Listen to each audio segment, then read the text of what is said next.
Come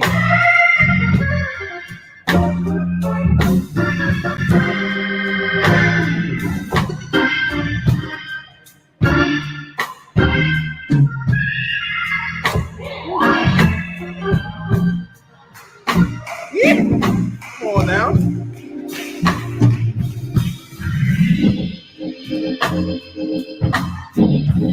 Work that pedal. Come on, man.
I don't know about anybody else, nobody else, whoever else. I haven't seen my friends in a long time. Man, I feel naked without my friends. I feel naked without I feel naked without my friends. I haven't. These bozos ain't talked to me all week. I ain't got nothing to say to none of them. I don't care if they're handsome like Quest or half good looking like Sade. I don't know. I don't. Everyone, I want to just welcome you. I want to look for a man. Quest is Quest up. There we go. Quest, how you doing, bro? Yeah, I'm actually feeling. Yeah. Yo, listen. Let me tell you something. You know, you can see in the green room from here, right?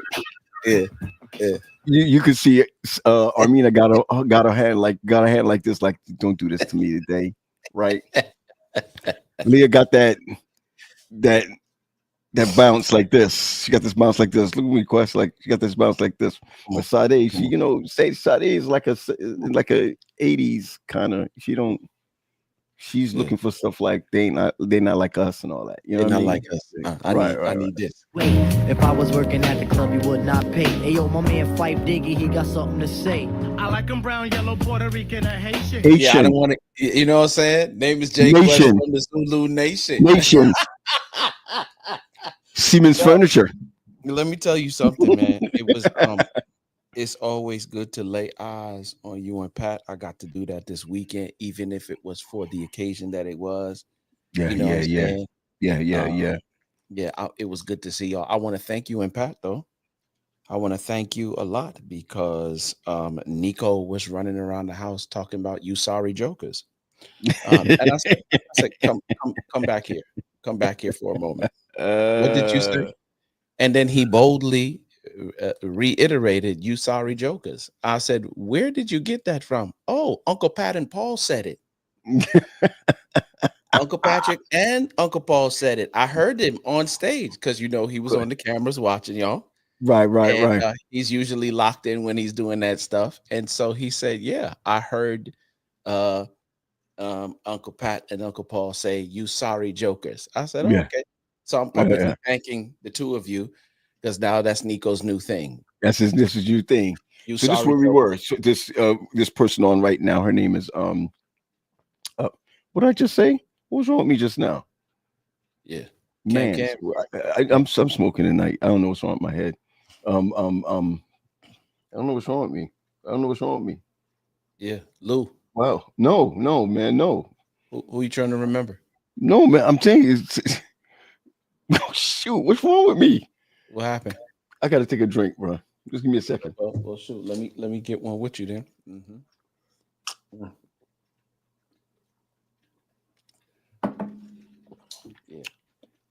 Yeah. The 50s is a serious thing. It's not good. It's not good. I mean, I'm gonna tell you right now, this girl is gonna kill me. Carol's gonna kill me. I couldn't remember. See me sweating because I'm thinking because I was talking to her mom yesterday all day. Argamans. I'm like, this is somebody I grew up with, man. And let me hold on. Maybe I've been drinking too much. Wait on a second. Let me take another one with you then, if that's what we're doing. Mm-hmm. Yeah. Carol's gonna kill me. That's like my big sister. I don't know what just happened to me just now. I got a brain fart. Yeah. I mean freeze. Yeah. Freeze. That's it. But we had a great time. That's what she's referring to, man. Louis Burkell. Mm-hmm. Fun guy, man. Fun guy. Mm-hmm. And I did not get to see it again. Todd's father. Yes.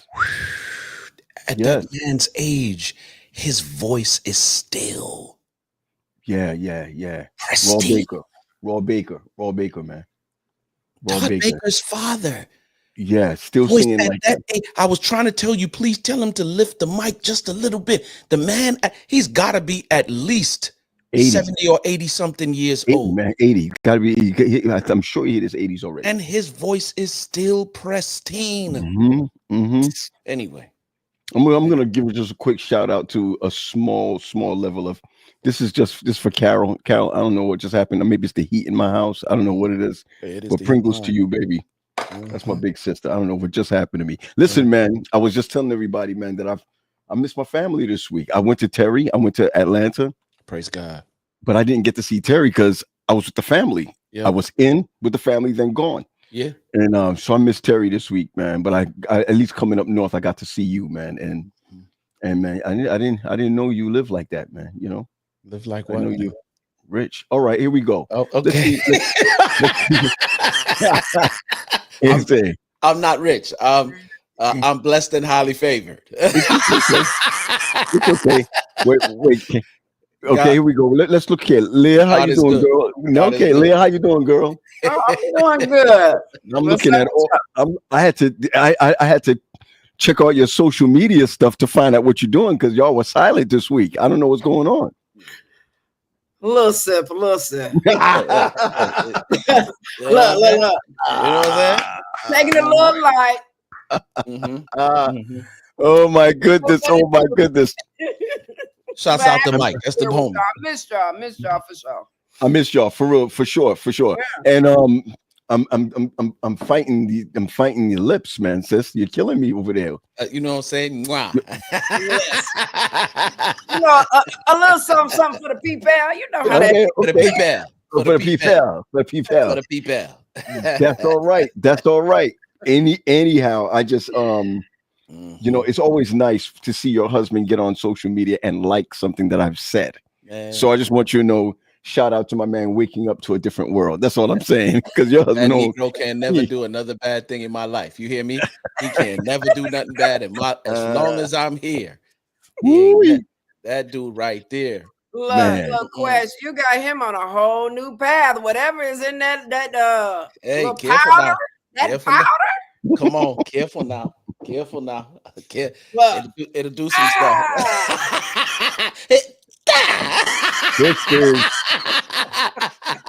Some of us, hey, as they say in Jamaica, walk good. Walk good. Walk good. Walk good. Walk good. Where's Sade? Where's Sade? Where's Sade? Hey, bring baby sis in. What's up, lips? I mean, come on, listen. Come on. How you doing, Miss Lady? How you doing? I'm wonderful, thank you. How are you? I'm good. I got to hear through the grapevine. Really, is your voice, but through the grapevine. But really, is your voice. You're doing big things this week. Yeah. You know, God has truly blessed. I've been able to some new clients for Darling Scholars. I got major contracts that I didn't even have to solicit for. So, you know, I'm trying to make it to where I can work for myself full time. Okay. I just don't want to pay health insurance. You just don't want to pay your own health insurance. So, dear future husband, amen. Let's continue. Yeah. Can I do it? Can I? I just want to. Please.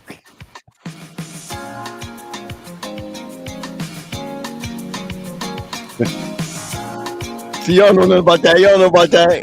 You know what I'm saying? I don't want to play too much because I don't want to get banged. You know what I'm saying? I got you. No, we don't own the rights. That's right. Mina. Mina. Here she go. Mina. Mina. Come on. Mina. Control. Hey, family. Hi, Mina. I just feel like I haven't talked to y'all in ages. Because you haven't, sir. All right, listen, don't do it to me. Don't do it to me. Yeah. Don't do it to me. Listen, I just want y'all to know that I went down to Quest Church, and that spot is lovely. When you hear Wendy sit back, right, and she's like, I can see Unscripted Live right here on that stage.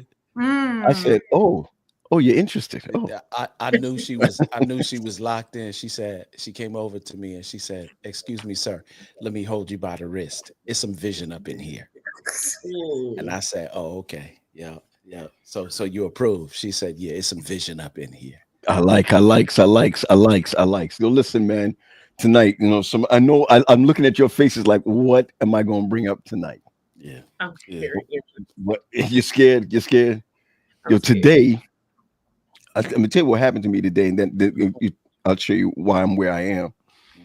So I'm feeling dusty today. I was feeling a little dusty today, like feeling like, okay, what's my next move?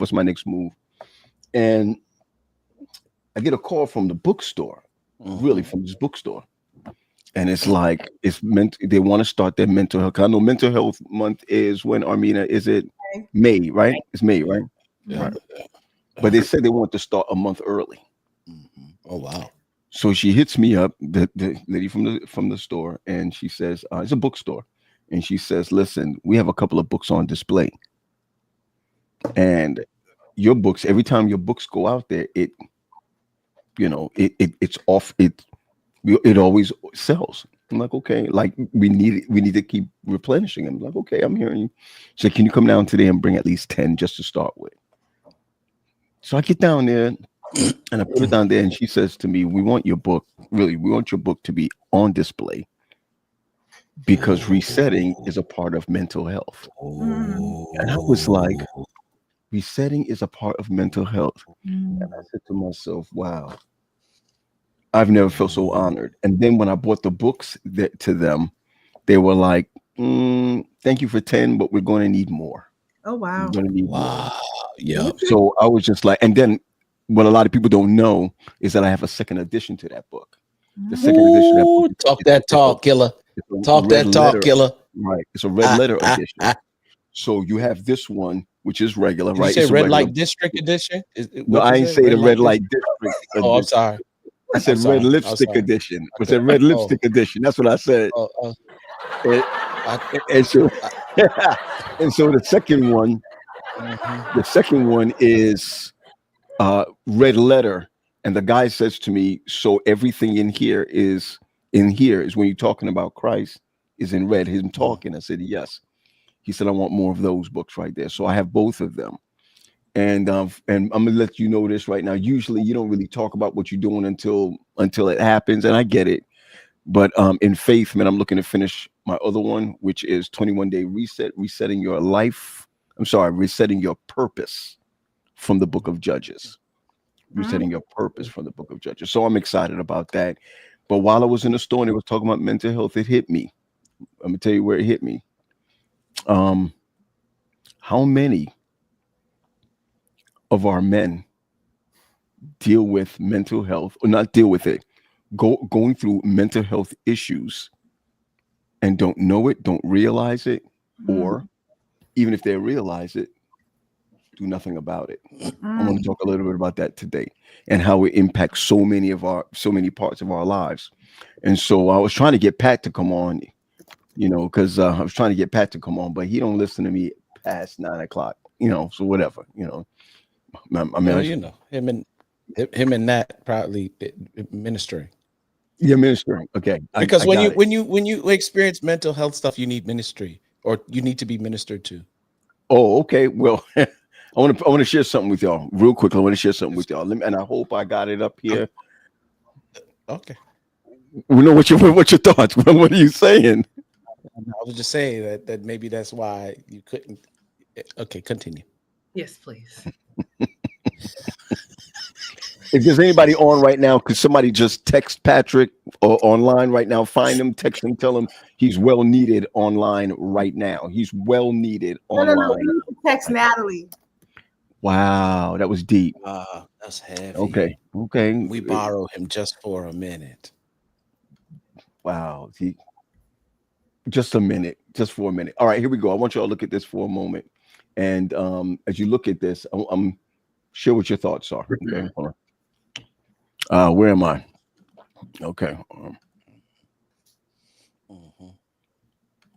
How hard is it to get an honest, vulnerable conversation going in the Black community about mental health and mental illness? If it's a private conversation, it's not hard at all. Brothers and sisters are always, spilling their hearts out to each other. Publicly, it might be a little bit tougher, just simply because when we wake up in the morning, we got to worry about just surviving, as human beings in this country. We had a term called hardcore, where, you had to walk around, keep your chest out, keep your chin up. You couldn't portray any type of vulnerabilities, any type of weakness, because if you did, you might be fooled out here. How hard is it to get an honest, vulnerable? What's your thoughts, family? You already have.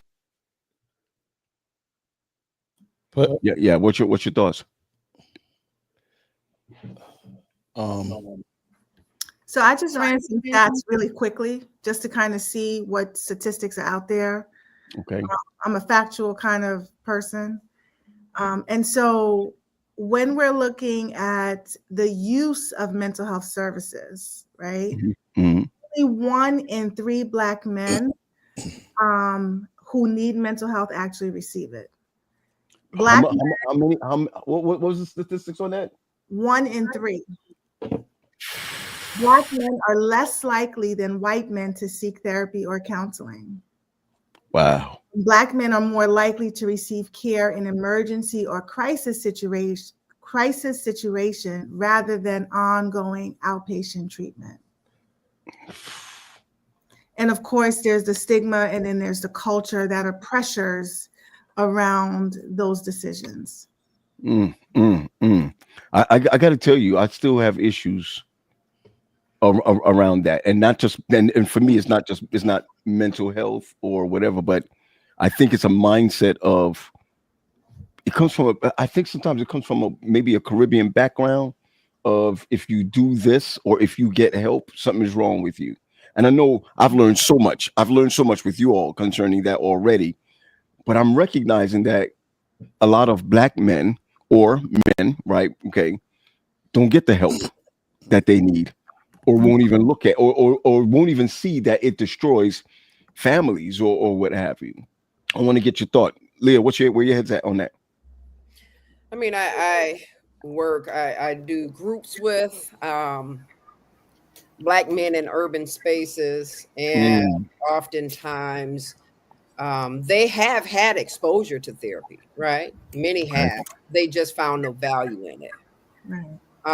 They feel that, basically when we're looking at this industry, it is heavily dominated and populated with white people, right, as clinicians. And so let's say if you show up and you're at the doctor, right, as Mina kind of shared, like they interface with their primary care physician potentially, and they get a referral. Those referrals don't have their names most times, which is one of the reasons that we've had collectives of individuals to create Black, right, directories so that people can identify folk that look like them. And so, I think that Black men are not so disinterested in, right, like they think about it. They kind of stick their toe in just a little bit to kind of see what it's going to feel like, what it's going to look like for them. But if they have the wrong clinician before them that cannot relate in language, cannot relate in experiential, right, insight, then they just kind of withdraw and they pull back. Wow. What do you think is the biggest reasons? Anybody, right? What do you think is the biggest reasons why Black men will pull back from that kind of help? Trust. Yes. But I mean, if we look at it, what is the statistic of Black men going to the doctor, period? Right? So, like, while we're talking about the neck, we can also talk about it applies to the whole body. Out here, there's a university that did a study, and what they found was in the Black and brown communities, we were talking about overall total health, right? Not forget mental health, but we just weren't talking about it. And a lot of it had to do with the disparities amongst providers or within just receiving services or receiving healthcare. But I also think we have to look at how we've been treated medically in this country. That too. You have the Tuskegee experiment. You have how Black boys are at a very highly it's just like Black boys, and I'm coming from the education world, right, where they are overly diagnosed with oppositional defiant disorder instead of ADHD, right? There's a label attached to us and our experiences in this country. So it's very, I understand the distrust because of how we've been treated historically in this country when it comes to just our medical health, as Mina said, better yet, our mental health. My goodness, historically. I mean, historically. I like that whole trust thing. Go ahead, Terry. Yeah, I think if we're talking about Black folks, or we just talking about Black men? I like what he said, what Charlemagne said. He put both, he added both. If you notice, right? At first it was, men, right? That was the question that the guy asked. But then he came up and was like Black men and Black women, Black folks in general. So you could, I mean, man, we could mix it up, man. I'm good. I think where you guys have always led out is in the mindset of, where do you go from here? The healing does not just come from scripture. Right. So where do we go from here? Go ahead, Terry. I think that, some of the reasons, we don't go to therapy, and I mean, we suffer some of the same, issues as what white folks do, but sometimes to what? A greater degree. Mm-hmm. We do that because we got what? Economic disparities, racism, prejudice. Mm-hmm. There's stigma and judgment if you go to therapy. You see them, or about mental illness, like what? People don't want to be labeled crazy. I keep telling people there is no diagnosis called crazy. Okay? You don't want folks knowing your business. As a black person, what happens in this house stays in this house. Don't put my business in the street. Vegas thought they were doing something when they said what happens in Vegas stays in Vegas. Right, They ain't right. been black, because we knew that growing up.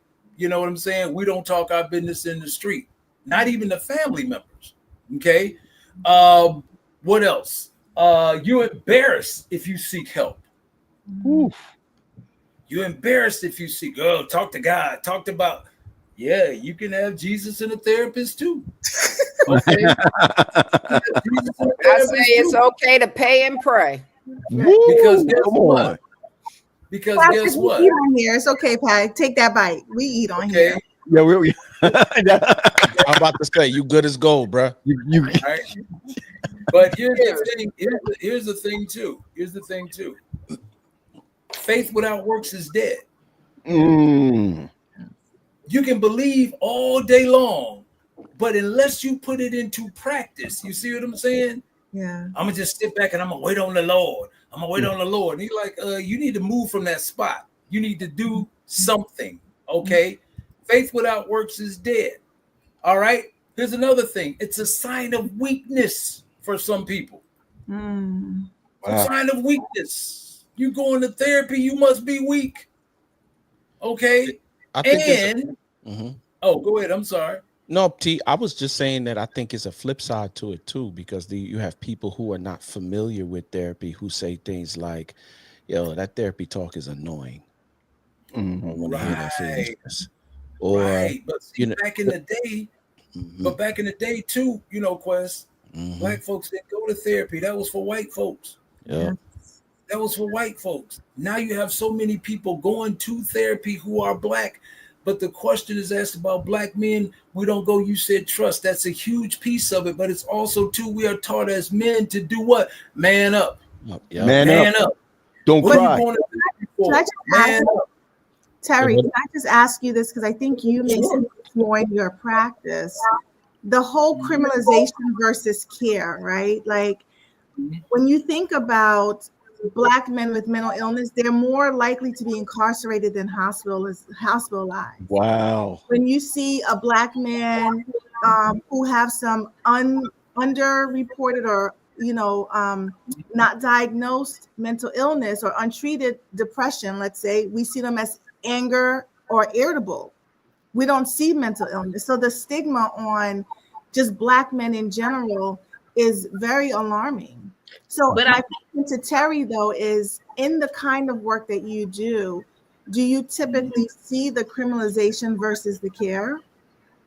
Absolutely. I see it all the time. I used to work in the prison system.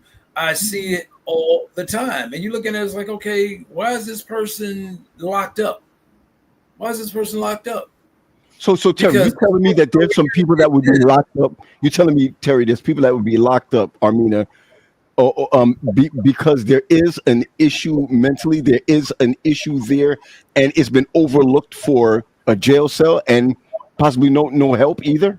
Yes, because they probably committed a crime. But if you think about why they committed the crime, what is that underlying issue? It's going to stem right back to some line of mental illness. So whenever I do, I'm sorry. Okay, yeah. So good, Terry, good, Terry, and then Leah. Go ahead. Right. So, getting back to this, we talk about man up. We talk about, men don't cry. Black, and so it's always been told as Black folks, we always been told what? To get over it, move on. And for the longest time, we've had to do that. And then our lack of knowledge regarding therapy. That's what holds us back from seeking out therapy. And what's going to happen if I go? What's going to happen if I go? They're going to 1013 me to the, the regional hospital, which is basically just transport. So they're going to transport me to the hospital so you don't go. So you sit in there and you suffer because we have been told to do what? Get over it. And so, yes, in my classes, I got guys that have done, our white counterparts, who have done the same thing as black folk, but they get the class. I just got a guy who did 12 months and got the class. So what I find is our guys are sitting in there longer. And, depending on what county you live in and who's coming out there, you see what I'm saying? Mm-hmm. Yeah. I got a guy in my class who's Indian, not Native American, but I forget what they call it. I forget East Asian. East Asian. East Asian. And I know if the people see me doing this, they're going to kill me. But East Asian, and he is in a certain community. He did not go to Wright Street in Fulton County in Atlanta. He went in that county. They held him over and then released him. He never went down to Wright Street. And anybody who know in Fulton County will tell you, man, you don't want to go to Wright Street. You don't want to go down there. You don't want to go down there. And so they held him in his community because they didn't want him exposed to us. I got you. Leah, go ahead, please. Go ahead. No, I just kind of wanted to piggyback on what Terry was talking about. I do a training, again, with black men, and I often talk about man up equals man down. Manning up equals man down. Wow. Because there is an overlooking, right, of the emotional presentation that you truly have. And that's not just coming out of therapy, right? That's coming out of our community and our culture. That's coming out of the family systems, the environments, right? That is infusing this thought process that then manifests in your behaviors, right? Mm-hmm. So if as a young boy, you wanted to cry about a situation and you had your pops or you had your uncle, whatever, and they bust you in your chest and be like, what you crying for, look, right? Then in that time frame, you are now being invalidated and your voice, your emotions is being squelched. So now, how do you expect to show up later? You're not going to show them your emotional, vulnerable selves. You're going to show them a new character that impresses those that you want to have love and respect you. Gotcha. It doesn't translate well into adulthood, right? Right. Oftentimes we have to look beyond what we see, the behaviors, right, that gets you into the carceral system, that gets you sent to the principal's office, and figure out where did it truly manifest from. And a lot of times it's from the family system and the culture or the soil that you're planted in. Gotcha. Sade, go ahead. And then I want to hear from that guy that looks like me. Go ahead. The thing that I will say is what I've realized in my line of work is we make it a black and white issue a lot of times, when a lot of times it's a financial issue, right? I've worked in schools where tuition was $45,000. All those black children were in therapy. They were all medicated. Like if they had an issue, their parents had the resources to get that need met. I've also worked in charter schools where I served students where half of my campus was on free and reduced lunch. And I was their resource, right? The school counselor was their resource. They didn't have even the capacity, right, to consider taking their child to therapy because they're trying to figure out how they're going to put food on the table. So I think we also have to take into account for some of our, and I know we're talking about men, but it starts when they're children, right? It starts in the school system when black boys are told they're aggressive when they're actually just voicing their thoughts or opinion because the teacher doesn't look like them, right? So it's not only what happens in the home, but I have a nephew who his teacher was like, well, he's aggressive. And I said, can you explain why? Well, he gets loud. I'm in the classroom and I see 6 other boys doing the same thing that don't look like him, but because you look like them, right? He's the aggressive one. So they're getting it through so many filters all the time that we have to be mindful of how they're processing each one of those roles. Pat, I want to share something with you, Pat, because being on for like months now with this crew right here, you know, we get a lot of kickback, not kickback. I think it's really foundational in that sense, where a lot of us as pastors, we give the wrong advice. We're not built for this, and not really. We're not built for it. I'm talking about we're not educated for it. We're not skilled in it, but yet we do it. I recognize, man, you are done about maybe 3-4 years ago. You decided you can't see anybody in your church without having some training. What's your thoughts on that? Yeah, stay muted, bro. Stay muted.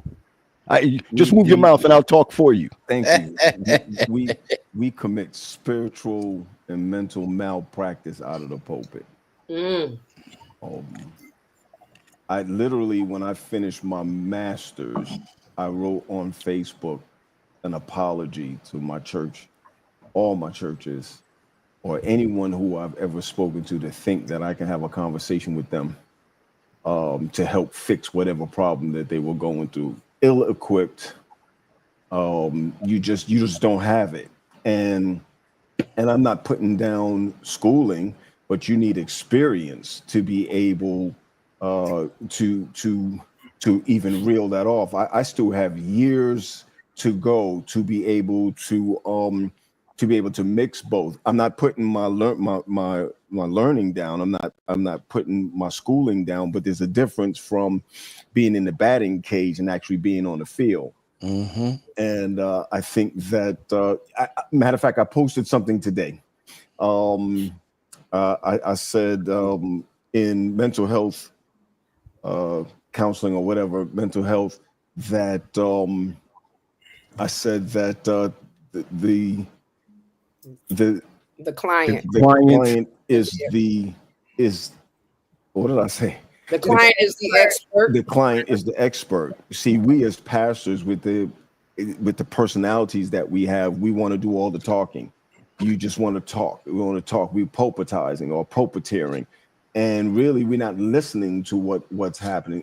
It was a difficult change for me to sit down and listen to somebody for 45, 50, not 15, 50 minutes just to be able to get a small piece of what it is that they're talking about. We're not used to that. Theology or pastor, and the first thing we need to do is talk. Well, God says this, God says that, God says the other. This is what you need to do. And the truth is that we are hurting them more than we are helping them. So I had to apologize to them. The pulpit does not know how to deal with this. The best thing we need to know is how to resource, to find the best resources for it and come up with the finances for the resourcing.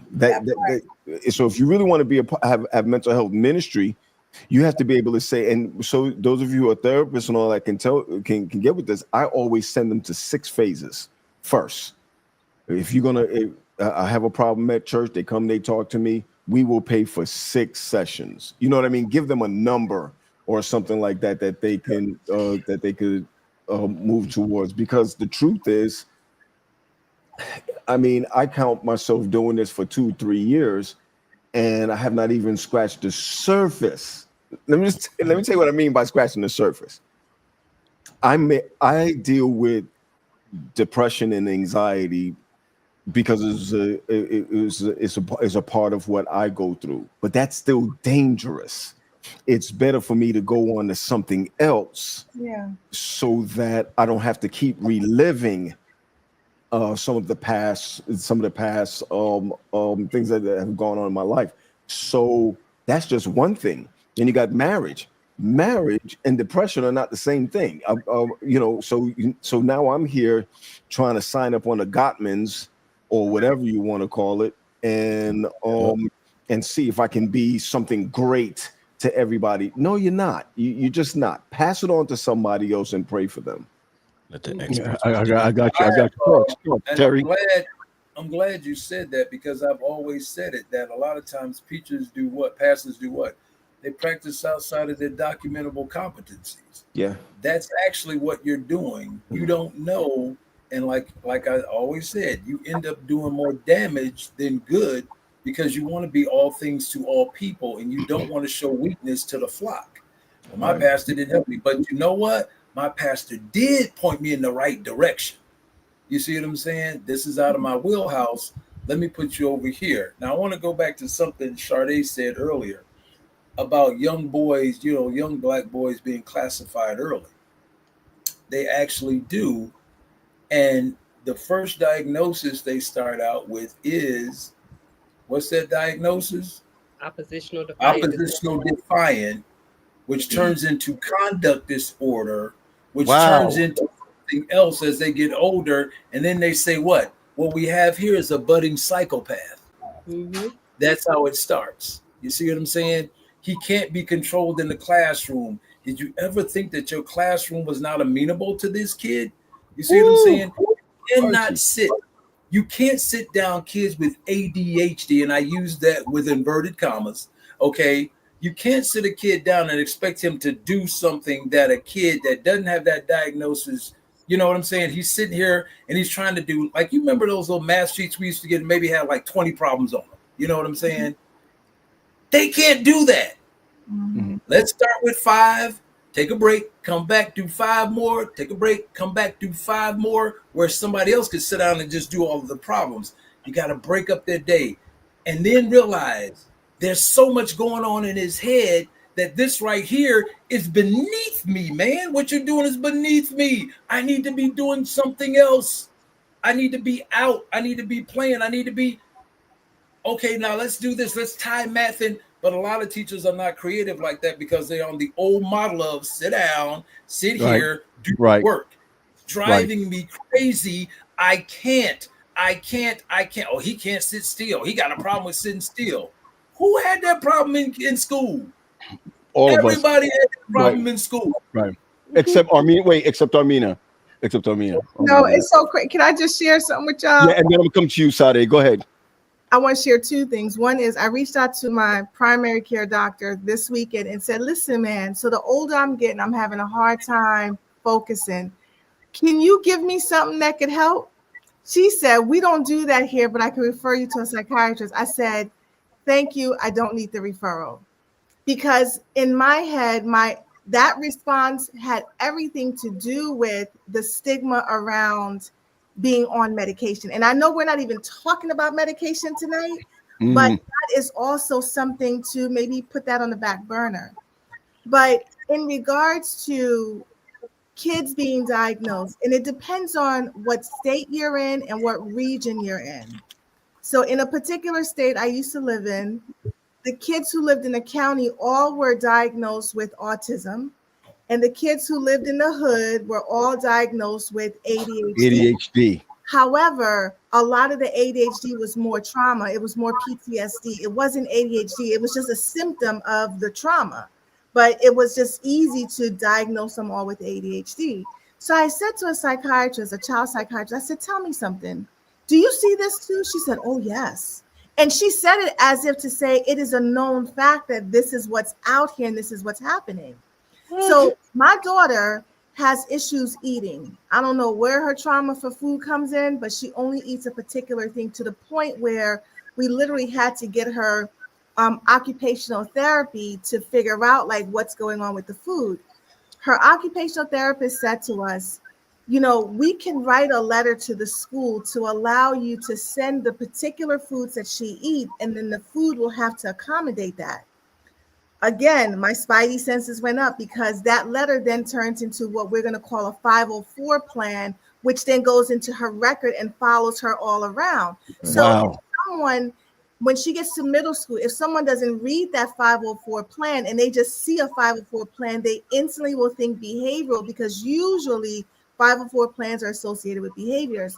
So even for the professionals out here who are doing the job, it is really hard for us to kind of buy into sometimes the very thing that we're doing because of, I don't have the fight in me every day to fight for my clients and then come home and fight for my family too, right? So I said to the therapist, I said, so we're not going to do that, right? Because I already know how that's going to play out.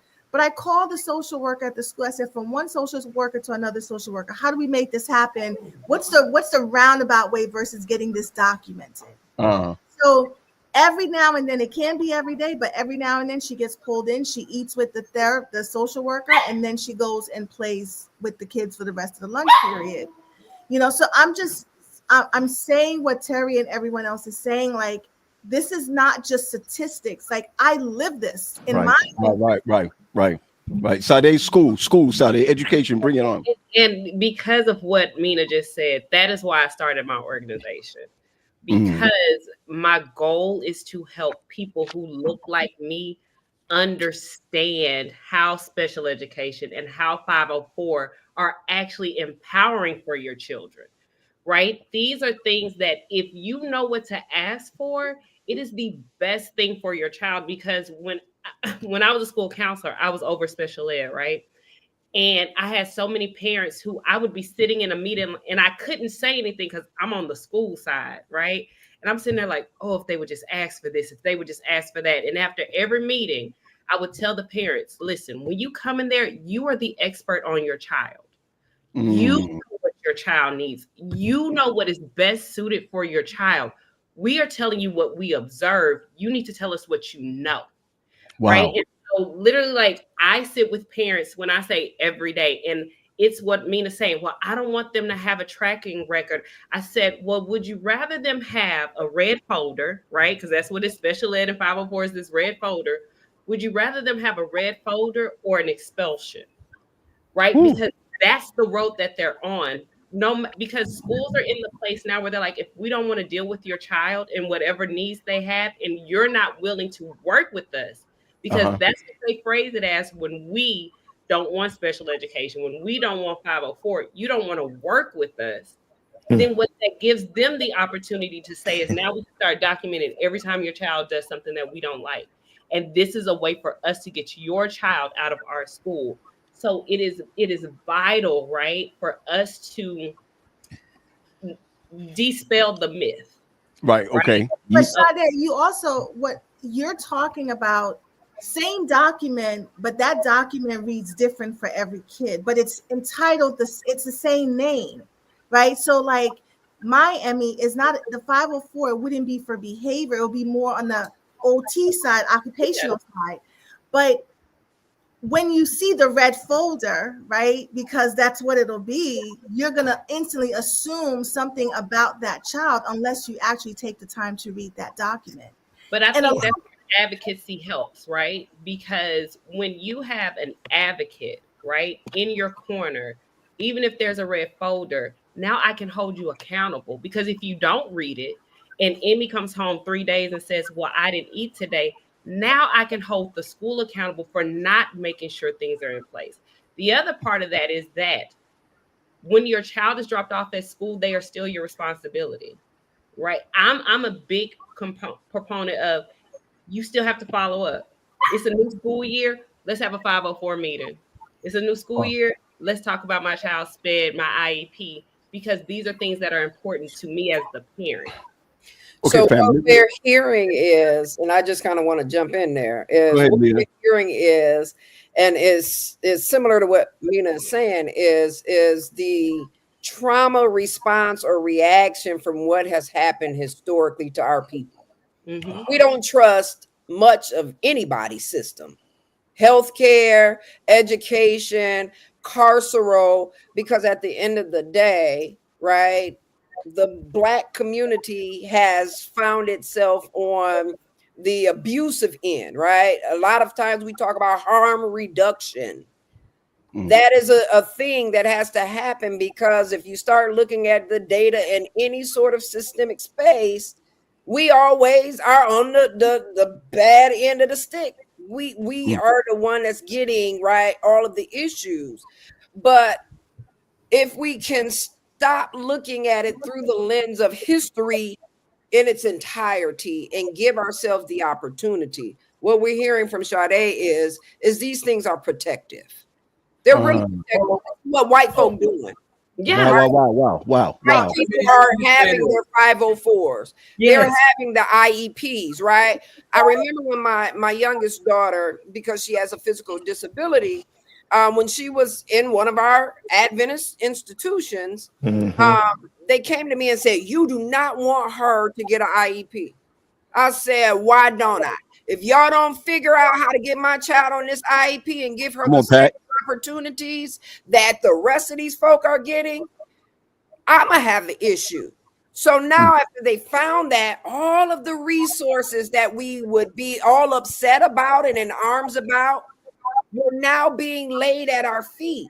So then when she left high school, she could transition into, right, an institution and compete at a high level, because all of these things, all of these resources and benefits she was able to get. But if I would have listened to our Black teachers at our Black institutions that lean with, the stigma that they've had historically, my child would have suffered. Wow. All right, pause, everybody, pause. We got to take a share break. So everyone who's watching right now, we're going to ask you to share this with your enemies, share it with your ex-boyfriends, share it with your ex-girlfriends, share it. Well, we're about to take it up a notch, y'all. We're about to take it up a notch. That's right. I want you to know right now. Yeah. Let me say this.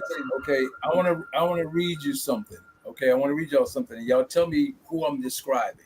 Okay. My trusty guide here. Okay.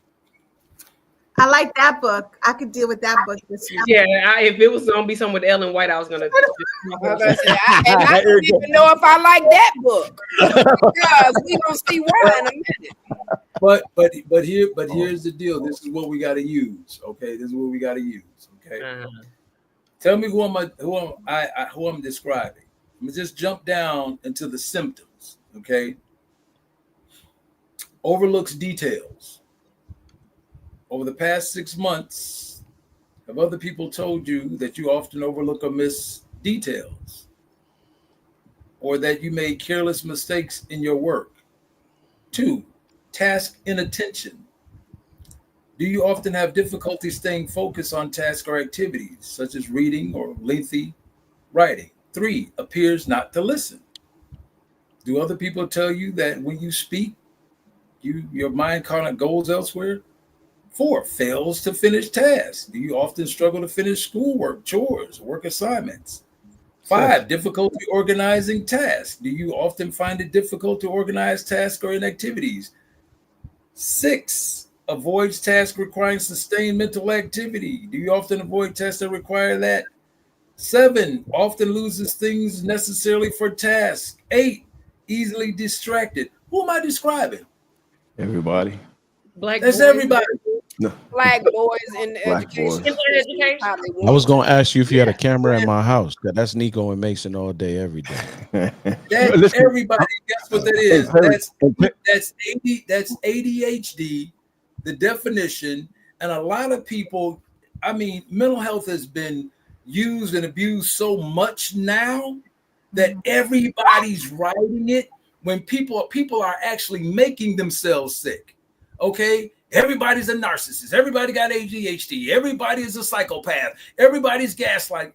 All of this stuff, they've taken these terms and they just horrible. But that's the pocket reference. You see what I'm saying? Now, not the big thick one, but just real quick, that's what it looks like. That's what they're looking. I just described most any child. Hell, some adult. But Terry, though, that's just a framework, right? There are some assessments you need to do to make sure that it is what it is. Because a lot of those things you read, I thought of other things too. I knew ADHD, but I also said that could go here, that could go there. So there has to be, especially with ADHD and children and being diagnosed, there's the parent, the teacher, like there's multiple people filling out an assessment or a series of questions to see where this kid may or may not lie. Okay, let's pause for the issue with that is that I can find that online as a teacher, right?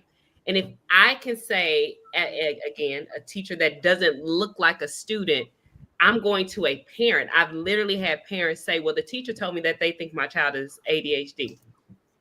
Who is this teacher to even give you a diagnosis? Right. And not only that, half the stuff I read could be found under another diagnosis. Okay. Listen. Ping. My turn. Here we go. I want to turn it up for a second, y'all. I want to turn it up. And I'm with you. I understand. In fact, part of it, I almost got emotional about it because, again, my son, when he was diagnosed, that's what he was diagnosed with, oppositional defiant. And then they kept on moving from there. I'm gonna tell you what really turned the tables. My son was about 8, and he was like, "I'm not doing this anymore. I'm not doing this anymore." And we were told to say it makes you a better you. And he said, "I don't feel like me when I take this." And that was it. 8, that was it. And when I mean, so wait, Paul, can you please explain? Right, this is a part of the stigma. What we just saw. Can you just share what you're talking about? What is this? Medication. Okay. And he did not need medication. And I believe, this is me personally, when you say, I mean, we have all the paperwork, oppositional defiance, and I'm trying to figure out what's oppositional defiance, and we're trying to go through this whole thing together. Yep. But then my son says, I'm coming to you, Pat, right after. And I want to jump in with Pat. All right, and then I want to go grown up before we finish. Y'all, I want to try to get grown. I'm trying to go grown up after. I got some stuff to ask. All right, so when we find this out, the lady comes back to us, not white, and says this is what he needs. And my son says to me, I'm talking about months later, I don't want to do this anymore. To both of us, I don't want to do this. I don't want to take this anymore. And we have not had an issue up until now. I wish I could be him in my schoolwork. I wish I could be him in my, his attention to details, his attention to so and so, whatever. And I'm just simply saying, sometimes a behavior manifestation. No, I don't believe every behavior manifestation means that there's an issue. Sometimes it's wiring. It's the way that God created you. Can I just say this piece to what you're saying, Pete? And go ahead and then Pat, and then we're gonna turn it in a different direction. I got 2 questions to ask, and I hope we ain't gonna get in no trouble. Go ahead after those 2 questions. When we do relationship, there's such a thing as compatibility, right?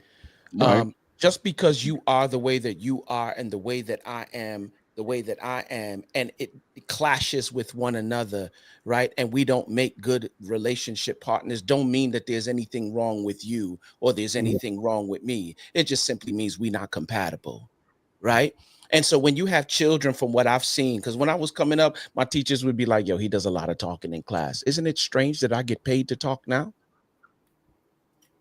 True. Let me feel me like true, but that's let me what God wired me to do. And here's the funny thing: when you're dealing with school systems, they're so this. That's why I love Montessori schools, and I love schools that are dedicated or that open up the learning spectrum to other styles of learning. When I come to church, I don't always want to hear a sermon. If you give me a good concert, I've heard a whole sermon, like for real. Sometimes music speaks to me in a way that sermons don't. Then there are other times that sermons do speak to me. Now, there are people that are on, who just, long story short, children learn differently.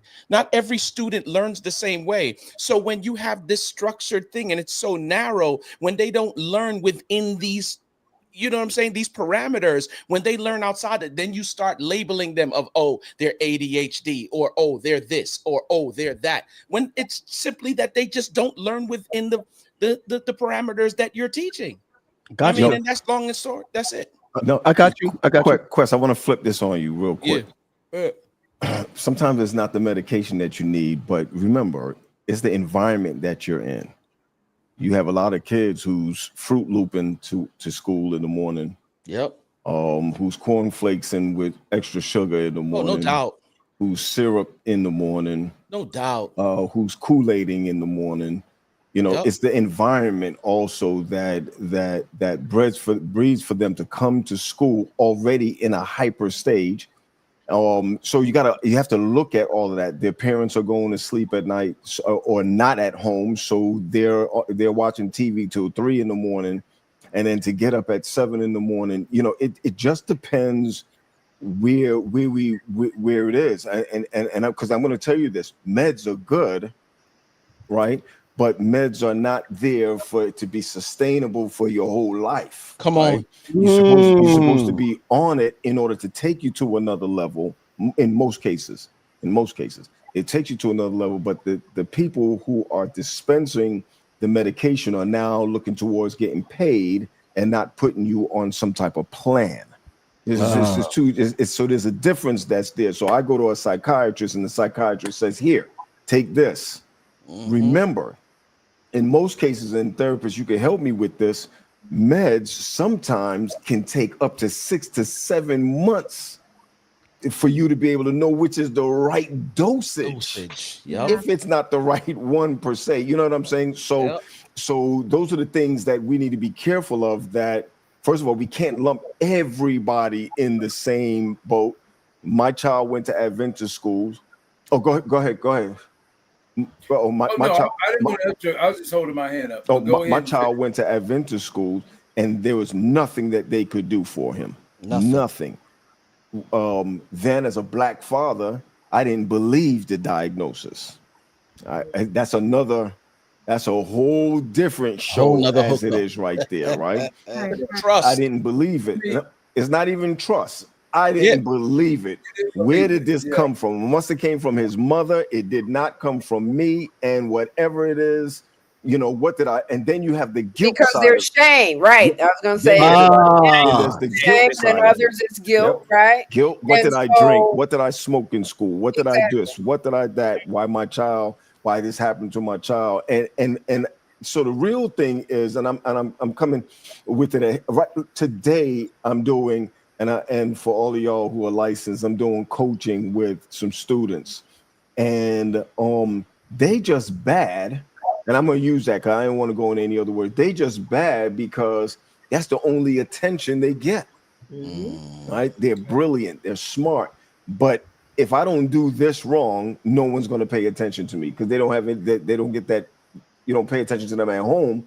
So therefore, let me do this. And so what we do with these kids that have behavioral problems, we bust them down. Right? We take them out of the regular population. And then we put them in the next population that all they're doing is doing manipulatives all day long and eating jelly and sandwiches and learning how to put it together. I'm sorry, I'm really telling you what they're doing. No, yeah, it's real. I call it, the juvenile detention facility inside the school is really the EI class. Wow. Wow. Class. It is. And so the same diagnoses that Sade and Terry referenced, the ODD, oppositional defiant disorder. When I worked in a high secure facility as a therapist there, I didn't even need to look at their file coming through the door. I already knew what their diagnosis was. Yeah. And it was ODD or CD, conduct disorder, immediately. Sure. Wow. Terry, go ahead real quick. And Pat, one other thing you left out too, the kids who are not getting anything to eat. Period. See what I'm saying? Yeah. Period. Kids that are not getting anything to eat. Right. Here's another thing too.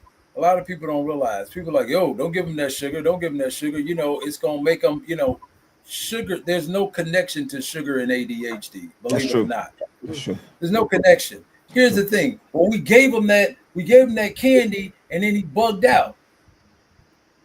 When you get candy, it's something you want, right? So you happy. You see what I'm saying? Like, don't give them that sugar. They're cutting out. That has nothing to do with it. Don't give them that sugar. It's just like your mom saying, don't eat that watermelon before you go to bed. You're going to pee in my bed. You know what I'm saying? It's just like, does that have anything to do watermelon has Viagra in it. Did you know that? Okay, here we go. All right. Anyway. Is that real? Is that real, Pat? Where's this going? Natural Viagra. Where is it going? We're on the rise. We're on the rise. It's unscripted. You got to roll with it. My bad, y'all. Can you hear me?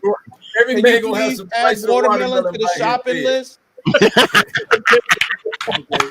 Hey, watermelon. Alexa, add watermelon to the Paul, I shopping did list. want to add just one thing though. When in the conversation of medication and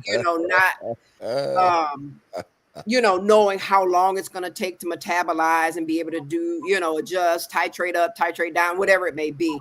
There's actually something that can be done, and it's called a gene site testing, where they actually utilize your genes and see which medications metabolize best for you. So that's I work very closely with a Dr. B who does that. Yeah. And that's how she prescribes medication. It's based on genetics. Yeah. Not And- symptoms too, but more so genetics. Right. And not all of this trial and error. Yeah. Yeah. So Nico just said Faith added watermelon to the shopping list. Hey, so go ahead with it. Watermelon, I put it down in there. Watermelon has some potential benefits for erectile dysfunction. Not that I ever had dysfunction, but hey, you ain't 55 yet. So does penile pumps. But all right, so let me say this now that y'all done with all of that stuff. Okay, just get you some Rose Spark. Yeah. All right. Hold up. Be looking at my Gucci. It's about that. Oh, sorry, T. Because I know P, you had some questions you wanted to ask so that we can, you know what I'm saying? Yeah, let me plug. Can I do a shameless plug? If there are families out there who you are struggling with navigating special education, navigating 504, don't understand MTSS or RTI, and you feel that your child needs services, I am giving free services for a year. Because I want to say thank you too, because there's a family right now that I put Sade onto, and they're asking the right questions now and actually moving forward in a progressive way because of her information. So I want to publicly thank you for that too. I know you're making a switch, but I want to say, Sade, those of you in school, when my kid went to a school here that was absolutely terrible, they were robbing him every day. After we took him out of the Adventist school system, they were beating him up, all of that. And I took him straight out of school. I mean, it was like, it's either that happens or I'll do prison ministries. So we have to try to figure out which way that was going to go. And it actually was against the law for me to take him out of school. Listen to what I'm saying. I could have gone to jail. You know what I mean? I could have gone to jail or whatever for not having him there. I went to a lawyer who was advocacy. They have advocates for the state and all of that, right? But they didn't move as quick as I needed them to move. So I went and we're family here. I went and I sought out a Jewish guy, right? This Jewish guy, his job is to find those who are mainly Jewish. Yeah, I missed it though. It's okay. We'll find it. And he will go ahead and get the resources to put you in the top schools for learning disabilities, autism, et cetera, et cetera. I went into his office. It's a true story. I went into his office and I said to him, my understanding is that you can help me get my child into one of these $45,000 a year schools. Y'all ain't hear me, 45 grand. And you could let the state pay for it. Mm-hmm. So I was like, okay, let's go for it. And this is what he said to me. He said, it's going to cost, I'll put it out there for private advocates. He said, it's going to cost you $500 and something an hour. By the time I'm finished, it's going to be about 17 grand by the time I'm finished. I walked right out of his office. Hold on. He stopped me and he brought me back in. He said, sit down. I never lost. See, y'all didn't hear what I just said. Yeah. Seven. It sounds like it say 17 well spent. That's what it sounds like to me. Forget the well spent. The man said he has never lost yet. Yeah. I told Natalie, go ahead and take the first tax check or whatever it is. And my son, for the next 4 years after that, and it could be 5 because you could go up to 21. You know that, y'all know the rules. You can go up to 21, almost $50,000 a year. Right. The problem with us is that we don't have the funding. The average person don't have the funding to be able to do that. We don't have that. We don't have the know-how to be able to do that. We're not in the right communities to be able to do that. Yeah, Lisa's saying that Maryland advocates are not free. The advocates are free. Right. But DC public schools. Oh, DC. So I'm saying I had to put that out there for that to occur. So I wasn't lucky. I just happened to be in another side of the economic structure. Mm-hmm. But those other people up the block can't do that. So then their child will end up fighting in school. And then the next step from there is youth detention centers. And after youth detention centers from there, they go right to DC or Prince George's jail. That's it. And let me say, in relation to what you just said, I just recently worked with a family where their child desperately needed services and the school they were in was not meeting the needs. I was able to get that child a bus that picks them up from their school and takes them to a totally different school within the district because I understood, again, when you work with people who know the system and know the loopholes that they get to use, the people that don't look like us every day. It's so beneficial. And the reason why I do it for free is because I have 2 children in my family who I have had to sit with my sisters with. Right. And I've seen my sisters cry. I've seen my sisters be frustrated. And I'm like, I couldn't imagine. Right. And there are families who reach out to me and I'm like, oh, this is so simple. For me, it's simple. Right. For them who doesn't know the walk, it is literally crying at night, frustrated because how are you gonna be expelled in kindergarten? Kindergarten. Oh yeah, they'll put you out, put your baby right on out. And don't be a black father, and don't be a black father like I was, who was just like, this is not, it can't be my child. It's not my child. Then that's a whole different ball game altogether. So I'm not to try to make this real super spiritual, but if it wasn't for God himself to come down and say, Negro, please, then I would probably not have moved along. I think with the autism side, I just think Natalie probably slept with somebody else, but it was not me. Okay,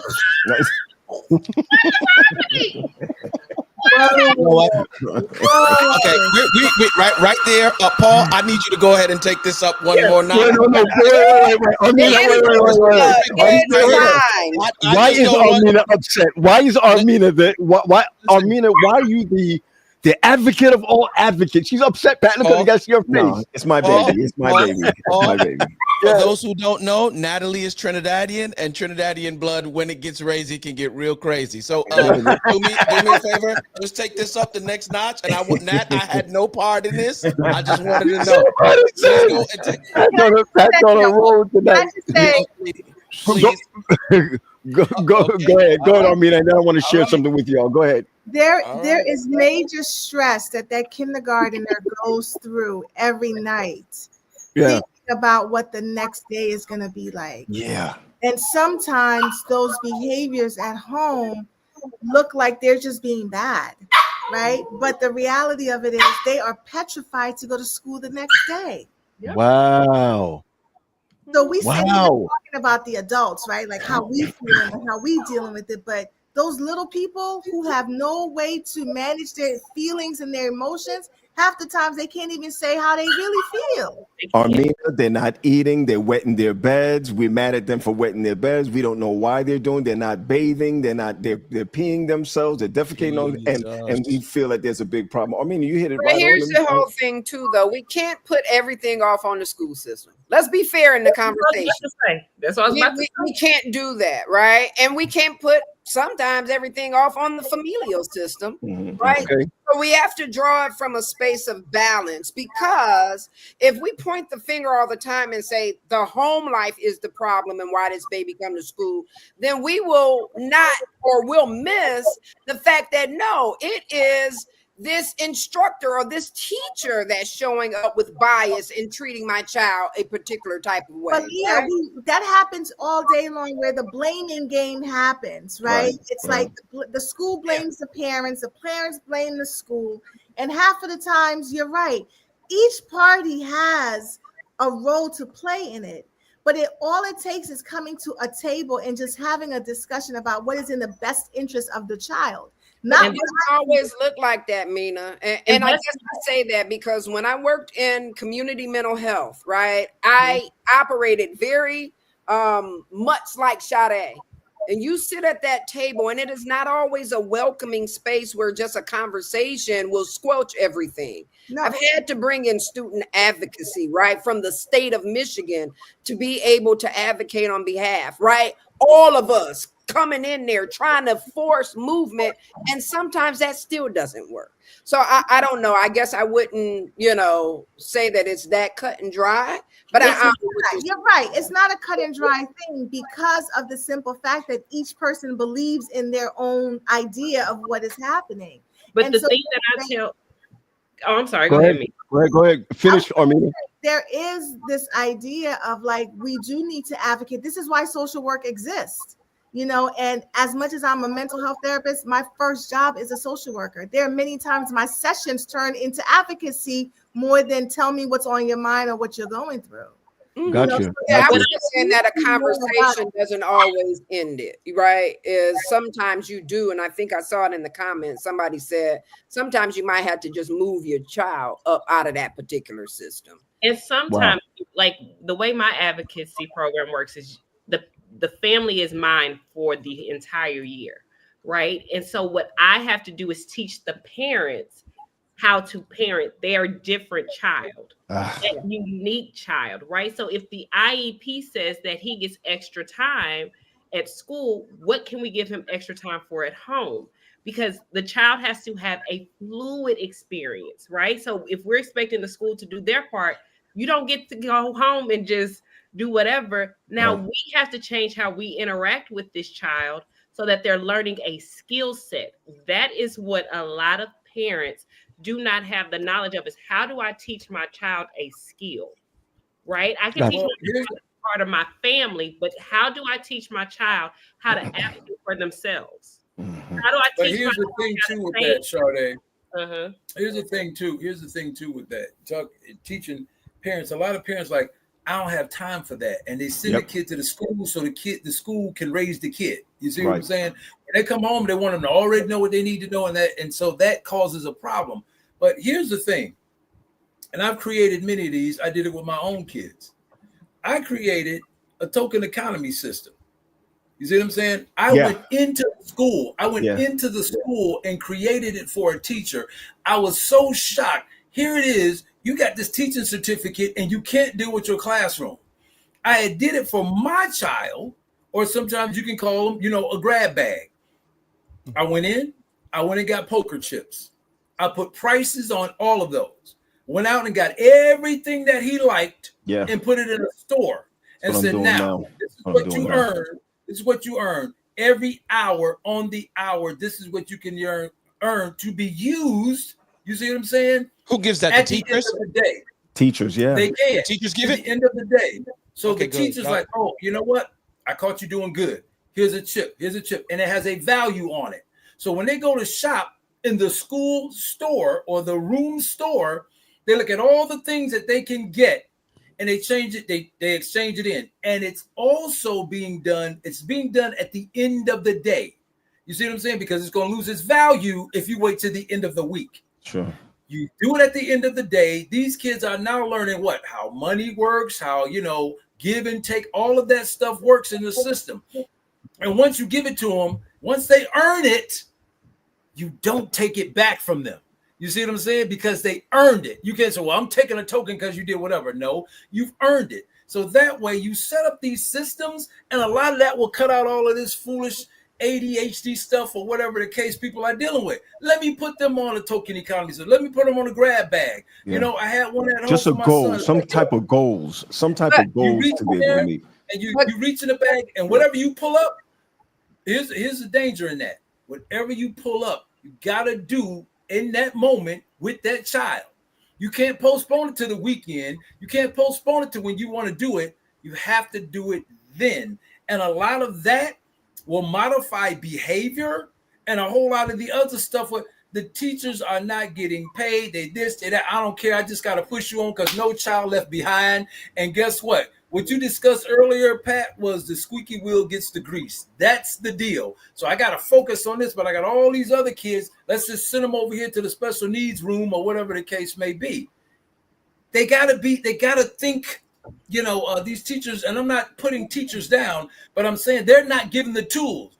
So if you're talking about a skill set, that's why most people get in trouble. That's why most people come to my domestic violence classes. They don't have a skill set. What they've done before is doing the familiar. Even though it don't work, they keep doing the familiar. What they used to. But what T is talking about, though, is behavior modification, right?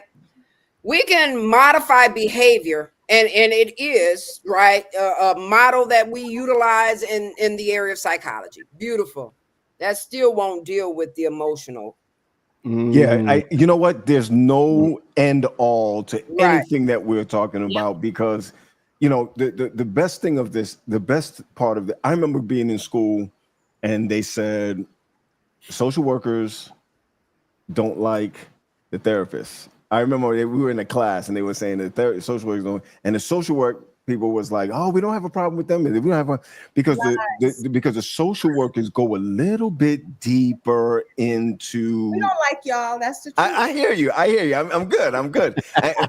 Because when you meet a social worker, the social worker is digging just a little bit deeper. You know what I mean? They just go a little bit. While You mean between the counseling and a clinical social worker? Is that what you're referencing? Yes, I am. Yes, Oh, okay. yes. That's exactly what I'm referencing. And being in that class, in other words, they were telling us respect the social workers because the social workers are giving you that opportunity to go in without even, you know, we're doing the surface. We're doing the surface work. You know what I mean? But they start the fights going. But here's what I'm saying: there's never one way to skin the whole cat, right?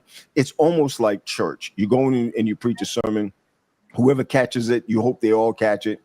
Wherever it, you know, there's no net to all of this. So the truth is that everybody is right, which mixes up somebody like me who just came into the field. And even though I've been in the field for 6 years, you still new. You know what I mean? We're talking about people who've been in this field for 10, 15 years, and there's something new that comes around, and you're like, nah. 25. Respect the number. Oh. You almost made me say, doggone it. No, but seriously speaking, I mean, we're all old enough to be able to look back at when our craft started. So when you're looking at 25 years and you're looking at, and I'm not putting myself down, you're looking at 6 years, you're like, oh, snap, you just started in this thing. There's some things you see happen. Some of y'all don't even have to look at the DSMs anymore. You just kind of like say, okay, I know what that is coming through the door. And I'm not trying to make it easier than the other. What you said apart is, you're right. Everybody is right. That's the sad part about this is that we can't save everybody. Right. Yeah. That's the hard part. I want to just share with y'all that I'm letting you know, Quest. I'm not talking to nobody else on here, just you, Quest. That I had a plan. You know. Hey, bro. Hey, Let me just tell you this. I'm gonna just tell you this for mental health purposes, and Paul know this too. I'm in my bed 9:30. I didn't say I'm sleeping. I'm in my bed 9:30. My phone keeps going ping, ping. You said you in your bed at 9:30, but what you not doing? I'm not sleeping though. I'm in praise there. God. Praise I'm God. in there. You in there. I told y'all. I just want to be the first one to say. Yeah, I said. yeah. No, I'm in there 9:30. Then I get the watermelon. Hey, won't he do it? And deposit seeds. God is such a great God. and deposit seeds. Come on. I just Alexa add watermelon to the shopping list. Still trying to It's already there. You already got the watermelon on the list, bro. I just want to make sure Alexa has it because she goes by the Alexa list. All right, Paul, we at 10:23. Where you at? What? Come on. Goodness. Run it. Run it. Hey, so what happens here? Because I'm not a scripter. What happens? Anything. No. I told you. I said, let us take this higher. I opened up the window and the door, and you refused to walk through. Look at TJ. You got everything. Yes, TJ said yes. Seize deposit. Yes. Come on. Well, I just want y'all to know that I really started because I really wanted to talk about mental health and men. And here's the question that we probably have to just do a carryover probably to next week. Should we test our spouse? I mean, who we're dating before we get married, or before we or in dating? The whole family. That's the purpose. The whole family, not the person. The whole family. Look, I put that out there on Facebook one day. I was like, look. When you sit down on your first date at the table, make certain that you got an assessment. I saw that, twin. Listen, because it's real. Make sure you got an assessment. Hold up a second. I want to go back to the question. What was the question though? Because you made it relative directly to men. But remember, the first thing we saw, I was directed towards men, but Charlemagne answered everybody. Mm-hmm. right? What was So your specific question, though? it was men. It was men. What about men? What about men? Should we do an I mean, assessment? Are y'all- When you're dating, should you look into their mental health? Yes. Bruh. But here's the thing: we see it.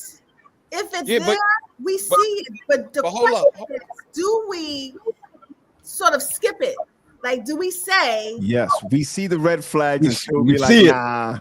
What are you saying? In the beginning, if I remember correctly, you were asking your question along the lines of, what is it about us that doesn't value therapy? And one thing I can definitely tell you, because I'm talking to a lot of men in that space, is that the reason why they don't go to therapy, number one, is because they don't trust it. But then we don't operate in environments that support us being vulnerable anyway.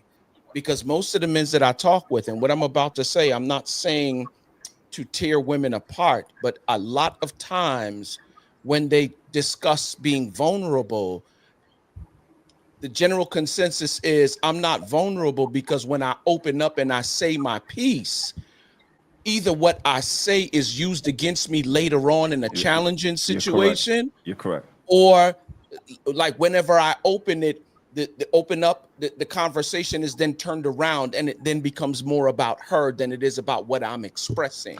Hold on. That's how men think. That's how men think. Well, I'm not saying that's how men in general think, but there are a large number of men who think along those lines when dating and are in relationship. Truth be told, a lot of them in marriage as well. Whenever I take this to my counterpart, you know what I'm saying, or my partner, like I get what I'm saying is never, you know how men in relationships sometimes becomes problem solvers all the time, instead of sometimes just sitting and listening to your woman. And sometimes she already know 95% of the time what she want to do. She's just taking it to you so that we can create connection. Right? She already know what she want to do, but you jump into solution mode and immediately she's turned off. But what the flip side of that looks like in terms of therapy for us is that when we come and we open up, it's either used against us or the conversation gets turned around and it's not made about me anymore. It's more made about you. And so if I can't get that kind of security, or if I can't get that that safe place here, what make you think I'm going to go to a therapist's office and get that kind of safety or care? So that's when you yeah. So can I talk about the dating part? Pat, don't forget what you say. Because I think I do believe you need to know family, mental, and medical health, especially if you want to have a child. Right? There are things that you need to know about this person, especially if they've already created children, that you definitely need to know, right? The other part of that is, to Quest's point, vulnerability and all these other things. I think we look at a lot of like metrics, like what do they look like? Where do they go to church? All these other things. But emotional intelligence is something that we have to be mindful of. Yep. Right? Emotional intelligence, the ability, like I can converse with somebody and I don't have to ask, so how was your mama? How was your dad? Just, so tell me about your life growing up. Like, what did you like doing? What was something? And those conversations lend themselves to you learning like family systems. And it's done in such a way to where I'm not interviewing you. I'm not investigating you. I'm just asking you common questions. But emotional intelligence is something that is lacking, and that it's, as someone who's in the single world, it's very interesting to talk to Black men about emotional intelligence. It's a fleeting thought. You're absolutely right. I mean, and I believe, this is what I believe. I honestly believe that one of the, let me put it this way. And if I have to go back again tonight and tomorrow and Wednesday and go back over what Quest just said, I know that that's a big deal for me going to therapy. It's a very big deal for me going to therapy. Let me share this with you before you come on, Pat. I saw this video months ago. I shared it with you when the men were around. This guy, he has this spool of wire that he has had since he was in high school. Now I don't know if you ever seen the spool of wire, Pat. You remember when you used to work with Uncle Dixie, and Uncle Dixie used to have this spool of wire, right? But it's just wide, okay? So he's sitting down, and he says to his wife comes to him. It's his wife comes to him and says to him, "What's wrong with you?" He says, this how do you say it? This spool that I had here, I've had this since high school. Yeah, I know this story. Right? I mean, I had it since high school. Right. And she says, so what? He said, you don't understand. It was a spool of wire, and now there's no more left. It's just was my. I feel like I'm missing something, and she dismissed him. Like, what is wrong with you? Whatever. I thought it was a bigger problem than that, and walked off. And he said in the camera, because she was videotaping him, right? He said in the camera, no, she said, "Is that what you're crying about?" And he said, I've had this since I was in high school. That's all he said. I had it since I was in high school. And that will cause a man never to bring his issues to her again. Oh, it's done. Because it's done. It's over. Because his heart, he gave her his heart that he probably could say to his boys, "Yo, man, Negro, I had this since high school, and that was gone." It's like, man, it's like I don't even know how to think anymore. It's gone. And she just dismissed that. When people dismiss how you feel, and I'm gonna say something, I don't care if this individual watches this. I was so hurt about something that happened on my job. I was so hurt about something that happened at my job, and I explained it to somebody on my job who has the opportunity to do something different for me on that job. And after I spoke to them and told them that I went to counseling because of what happened at that job, I haven't heard from this person since. And so now don't feel safe. Let me just break in here. First of all, you're talking about religious people, right? That's number That one. part. And so when you say your job, we all know that you're a pastor. You're talking about religion. You're talking about religiosity. You know, you're talking about hirelings. You're talking about people who hire and put each other on pedestals. You might as well cut that out altogether, right? Because the truth is that, you know, when a man and a woman comes together and you're dating, if you're not going to put it out on the table, I'm going to take this far real quick. If I poop by accident. I'm not pooping by accident. I'm going to do it for it. Okay, yeah. All right. I'm with it. If you, no. And the reason why I'm saying this is because that's really something that we think about. What if she's over your house or you're somewhere, she used the bathroom, it doesn't smell. There's some big words you used just now called emotional intelligence that we don't think about. You have to just simply have it. You don't learn how to have emotional intelligence. It's just what it is. And there's a lot of red flags that happen during dating. I'm going to call it dating. And we bypass the red flag, realizing that thing is big all the way through your marriage. I'll never forget one day I went over Natalie's house and she had juice and she had water. Yeah. This is what I'm saying. This is true. This is before we got married. She up there in Huntsville. She had her own apartment. Big deal. You're a student with your own apartment. She had juice and water. I walk in like the man, and we ain't like this yet. If you understand what I'm saying, we ain't like that. I walk in, I take the juice out, and I'm start drinking the juice. She said, "Hold on a second. The water's for you." Yeah. Let's not get it twisted. I gotta buy that juice. Right now, let me just say something. There was another person who I dated, and I saw the way she treated her mother and her father. I broke up with her the next day. Oh, wow. The next day I broke up with her. And I knew the reason why I broke up with her. But when I go back to looking at Natalie's the same way principally that she has been all through her life. right? It's the same thing with the car. It's the same thing with her house. It's the same thing with decorations. If I didn't like that Jew statement back in the day, which I still have a little piece of it right here. If I'm talking about it, and look at these therapists. I hate these therapists. If I'm talking about it now, then there's a little injure that happened back then and there. I don't like texting with them. I'm just trying to tell you that. You Okay, can look good, at them good, right good. away. As soon as I finish, they say, he's triggered right now. He's going through something right now. But the truth is that that's all through my 20. Oh my goodness. That's all through my 30 year of marriage. Right? You saw that red flag right back then and there, and we just decided we don't want to do anything about it.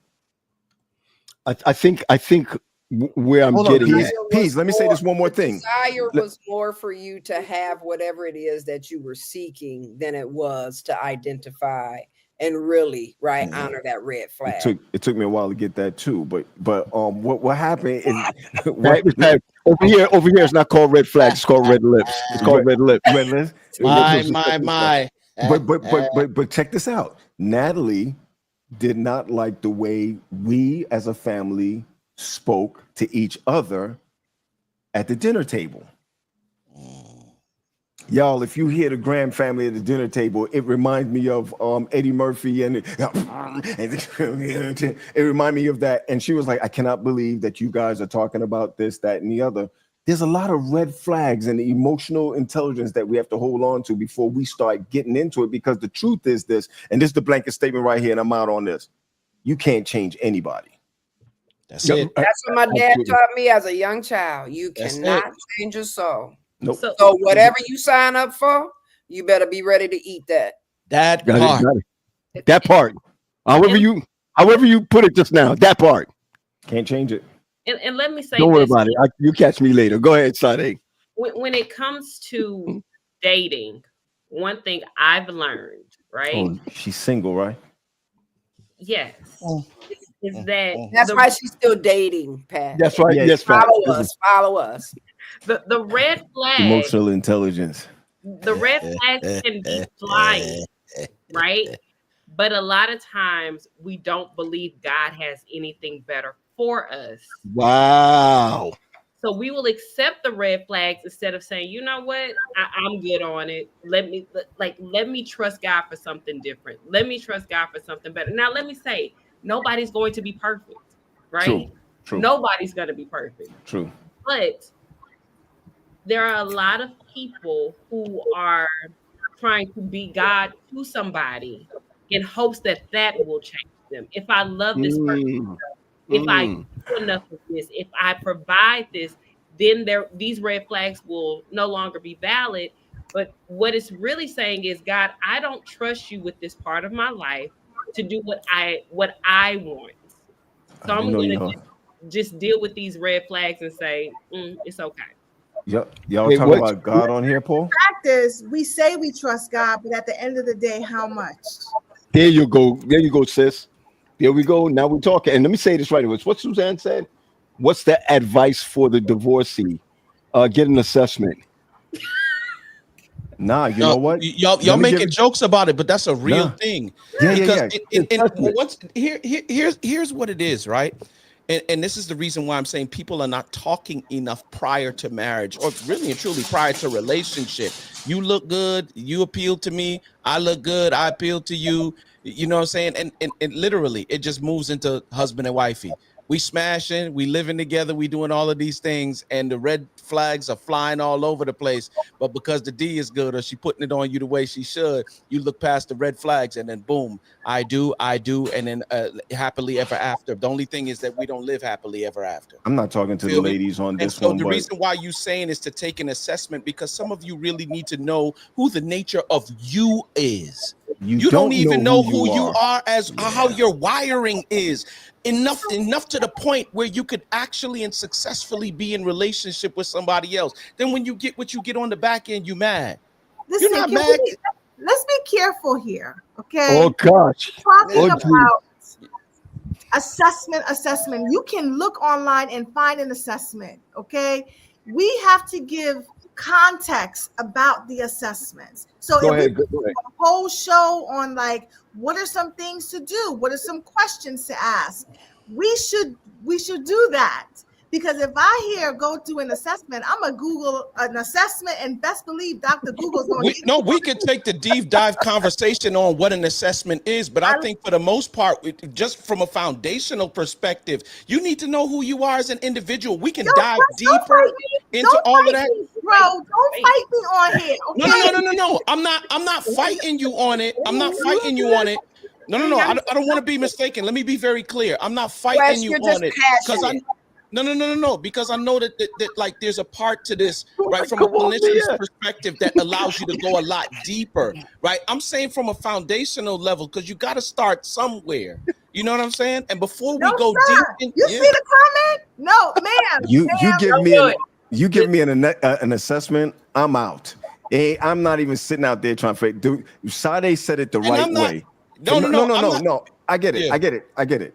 Sade said it the right way. You need to date enough in different scenarios. No movies, no church. Put them in different scenarios where you see what's happening. That is your assessment right there. Exactly. And then when you get the red flag right there, you just jump out. You're gone. Okay, I'm not saying giving it to somebody else. I'm saying for you yourself. Do you know who you are? Listen, do you know who? Before we go into coffee shops and like for real, what? Oh, come on, man. If I could do it all over again, I wouldn't get married because ain't nobody can handle somebody as foolish as me. Listen, but here's we're not saying but we gonna have to because we like to smash. I'll have sex though. I'll have sex, but I won't get married. I'm just saying, and then we. I'm just saying. And then we in trouble. Let me say one thing before we go. I have a bunch of my students on, and they have been commenting, and I just shout out to my students who are literally trying to get some hours, and they're watching this, but they're not just watching it; they're actually participating in the conversation. Oh no, I'm sorry. So let me apologize then. No. Oh, let me say something. Let me say something because I was gonna say this a while ago, and I'm glad Amina brought it up. Okay, her and Quest are talking about two different things. Quest made it clear what he was talking about. There are a lot of self-assessments. There are a lot of self-assessments that you can take. Okay, so yeah, you can't just be giving folks assessments. You see what I'm saying? Because you're not qualified to do what? Interpret the data. What's going on? And so you out here giving people, all kind of tests, and then you find out, man, this joke is schizophrenic. He didn't see that. So what you have to do is what Q is talking about is do self-assessment. Okay, like I always say, we are all pre-owned. We are all pre-owned. I like that. Yeah. I like that. We have all been in relationships and whatnot before. And when you are pre-owned, you get what? Dents, dings, mileage, issues, all of that. What we're talking about here is getting certified pre-owned. You need that. I like that. I was just about to say it too. That 120 point inspection on yourself before you take all of them cuts and whatever and bleed on somebody else. Because you're going to do what? What do they call that? Trauma bonding or whatever. It's like, yo, you fit what I got going on. All of us fit. Oh, we got all of this stuff going. And then you get in there and you realize both of y'all are sick because you didn't get certified pre-owned. Get help for yourself first before you go jumping out there trying to get with somebody else to find, that person fits my need. They fit my need. This assessment stuff. And I think when Leah brought it up, it was kind of taken out of context. You know what I'm saying? I know Leah therapist. I know she ain't talking about giving for people going up there and looking up, how can I get there? And you can get them. You actually can get them. But you can't interpret that. You can't interpret that data with Google and AI and all this stuff that's going on. People will be out here and have you taking all kind of meds and doing dumb stuff. You know what I'm saying? And what like eating watermelon, Right. And so, we want to keep the watermelon. But what I'm saying is this: not that I need watermelon.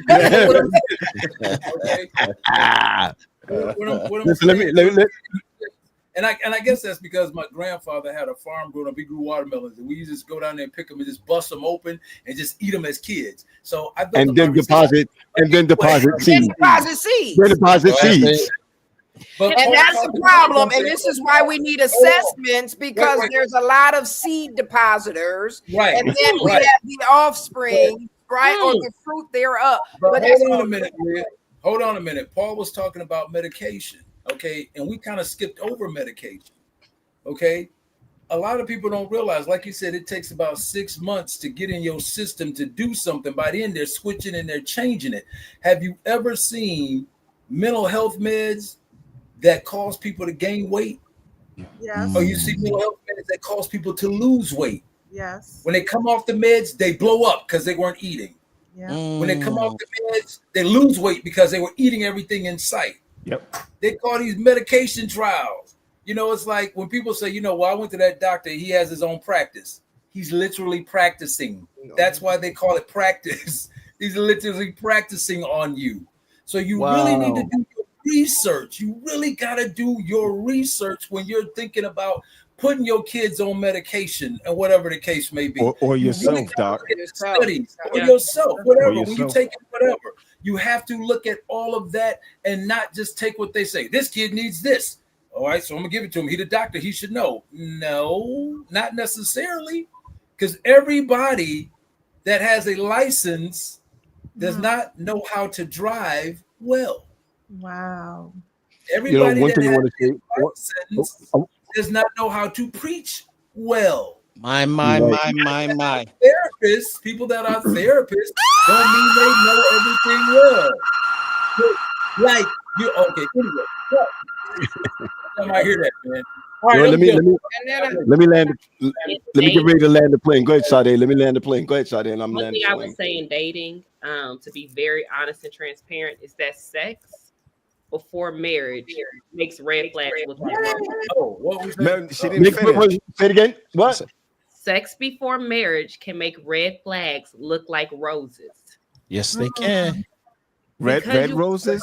Red roses? Red roses, because you were so distracted from what you're doing physically that you're not able to objectively look at situations. Red lips. You're on a natural high, and you don't even realize, did this man just cuss after we finished? Like, did he just tell me I gotta leave? Like, oh, he just. But you should see it because roses smell like boo. Oh, it depends what kind of fertilizer it's in. I just wanted to know. I just wanted to know if the red roses look like the lips. You know what I'm saying? Leah and Sade. Hey! Don't do that. Look at Leah's lips. Look at the contrast. Look at the contrast of her lips and her generation. Come on. Did you say the generation? All right, bro. Somebody said all roses have thorns. Come on now.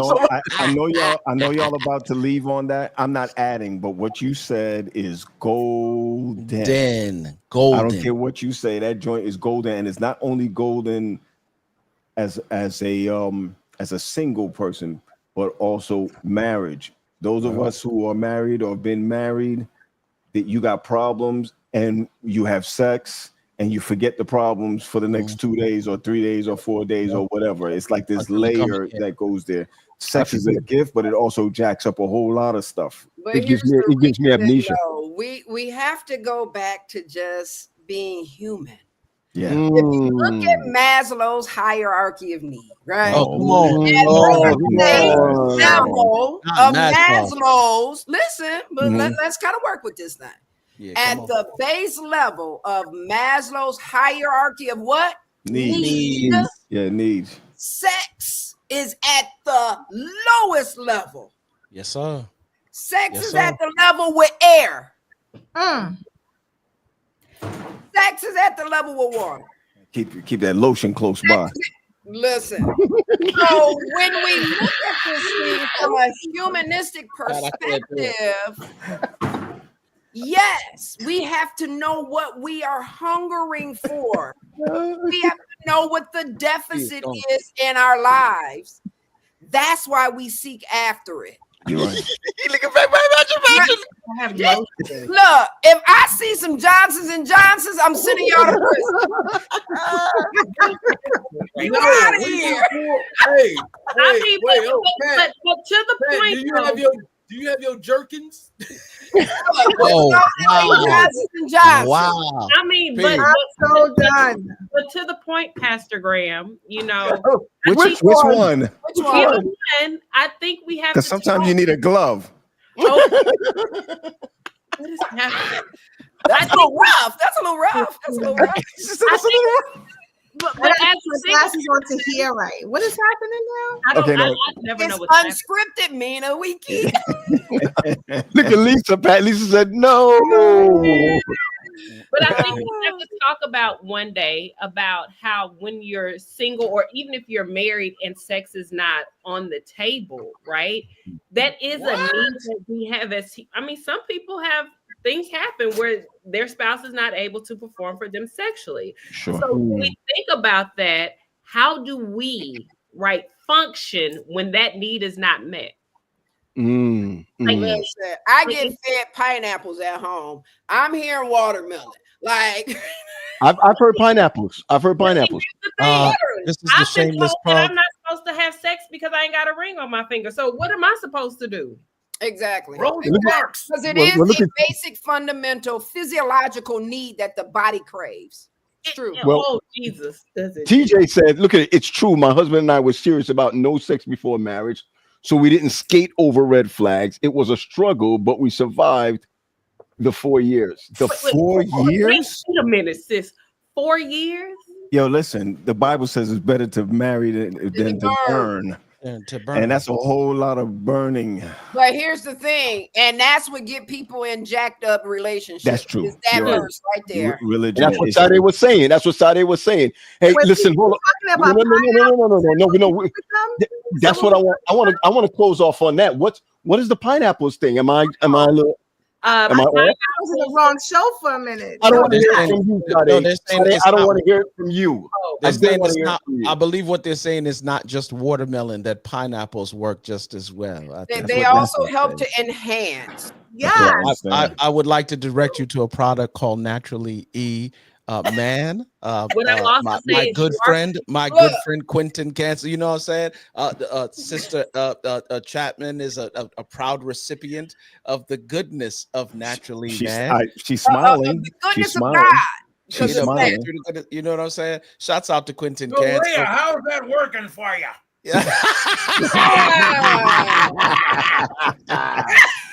All right, everyone. Listen, folks, we just want we got the 2 minute mark. We got the 2 minute mark, and here we go. Though it wasn't my plan. Let me do some commercials because we have a YouTube channel coming, everybody. Okay. Okay. This YouTube channel will be where we will be hosting our lives. We will be pushing this to YouTube every Monday. So we want you all to start following us now. We are The Bridge Unscripted Live on YouTube. Wow. We will be hosting there and there only, not immediately. We're going to give you some time to learn the system, but that is where we will be. We also want you to share this with friends, families, people that you think would benefit from the conversation, and invite them to come on Mondays. We are here every Monday, 9 p.m. Eastern Standard Time. Not to mention, Sade, I'd like to also add to that is that if you would like to see the Unscripted gang in your town, in your city, please do us a favor and contact us, and Sade will be more than happy to send you a proposal. And we've already done this live. Oh yeah, I hear you. Go on. We've done it live in Maryland. It was a great success, and people have since been calling us and asking us to bring them to different places. But do know that there is a fee and a cost for it. I see somebody posting it up down there. P is already. That was the women's. I think that pic is from the women's session. Yep. Somebody asked me today. I think I think you guys are great. I honestly, and I really mean this. I think you guys are great. I remember when Paul first got on, I was like, "Give Paul Mondays, man." That's when you can't be doing that on Mondays, and he'd be just coming. Lisa Chan, I need y'all to come back to MD. I just think that we need something in our realm to be able to be free to speak. I think we've always been in a closed environment. To say it again. Free to speak. Free to speak. Yeah. To speak. I just wanted to share. I just wanted to speak. To speak. No, and I really mean that. I think that most of us, and most, especially the young version to us, they get into a lot of hot water because everything was taboo. Everything was taboo. And so I like this. I mean, it's missed tonight's session. Y'all Dr. V, yeah, just rewind. Yeah. Anyway, I was glad when they said unto me, let's go into the house. Paul, thanks. Y'all, thanks for waking me up. Because I just want to say something. This is not a show for just Christians. I just need to say that because I don't want people to think, oh, they're just talking about Jesus. We do talk about Jesus, but we also talk about real life situations that people are struggling with. And we agree Jesus and a therapist is needed. We've all agreed on that. You know, yeah, so I'm kind of, I got to admit to you guys, I've been kind of stuck on this TJ's conversation with somebody else. Yeah, but she's talking about how they stayed in hotel, how they went on vacation and didn't do nothing. Stayed in hotels and didn't do anything. She said, I highly don't recommend. They don't know how we made it. They're translated. They're either translated already going to the kingdom or they're liars. So it's either one or the other. She said, we struggled, but we had a lot of making up to do after marriage. LOL. No, not LOL. It's so my question for TJ, if TJ was in the room with us, would be, did you do other things though? Right, because I'm gonna be a fondler. I'm not saying. Y'all Why playing you bad. like Fiddler on the Roof? I'm gonna be a fondler. It's crazy. You good? Because if I'm fondling, we gonna smash. That's all I'm telling you. I'm just saying. See, listen. Don't warm the stove if you're not trying to cook. So Yes, I'm just trying to tell you. I'm trying to tell you. All If jokes if I fondle anything, we finna be naked. You know what I'm saying? I have dated for 3 years. No See, sex. listen to her. Listen to what she said. I've dated for 3 years, no sex. All right, since it's out there, what are these things that you speak of? I'm saying I've dated 3 years, no sex with her. Pat, three, yeah. Well, I Oh, don't know about three. Paul, you hear what he said? What's that, sis? I caught that. Patrick, I caught that. Why you gotta call me by my full government name? Patrick.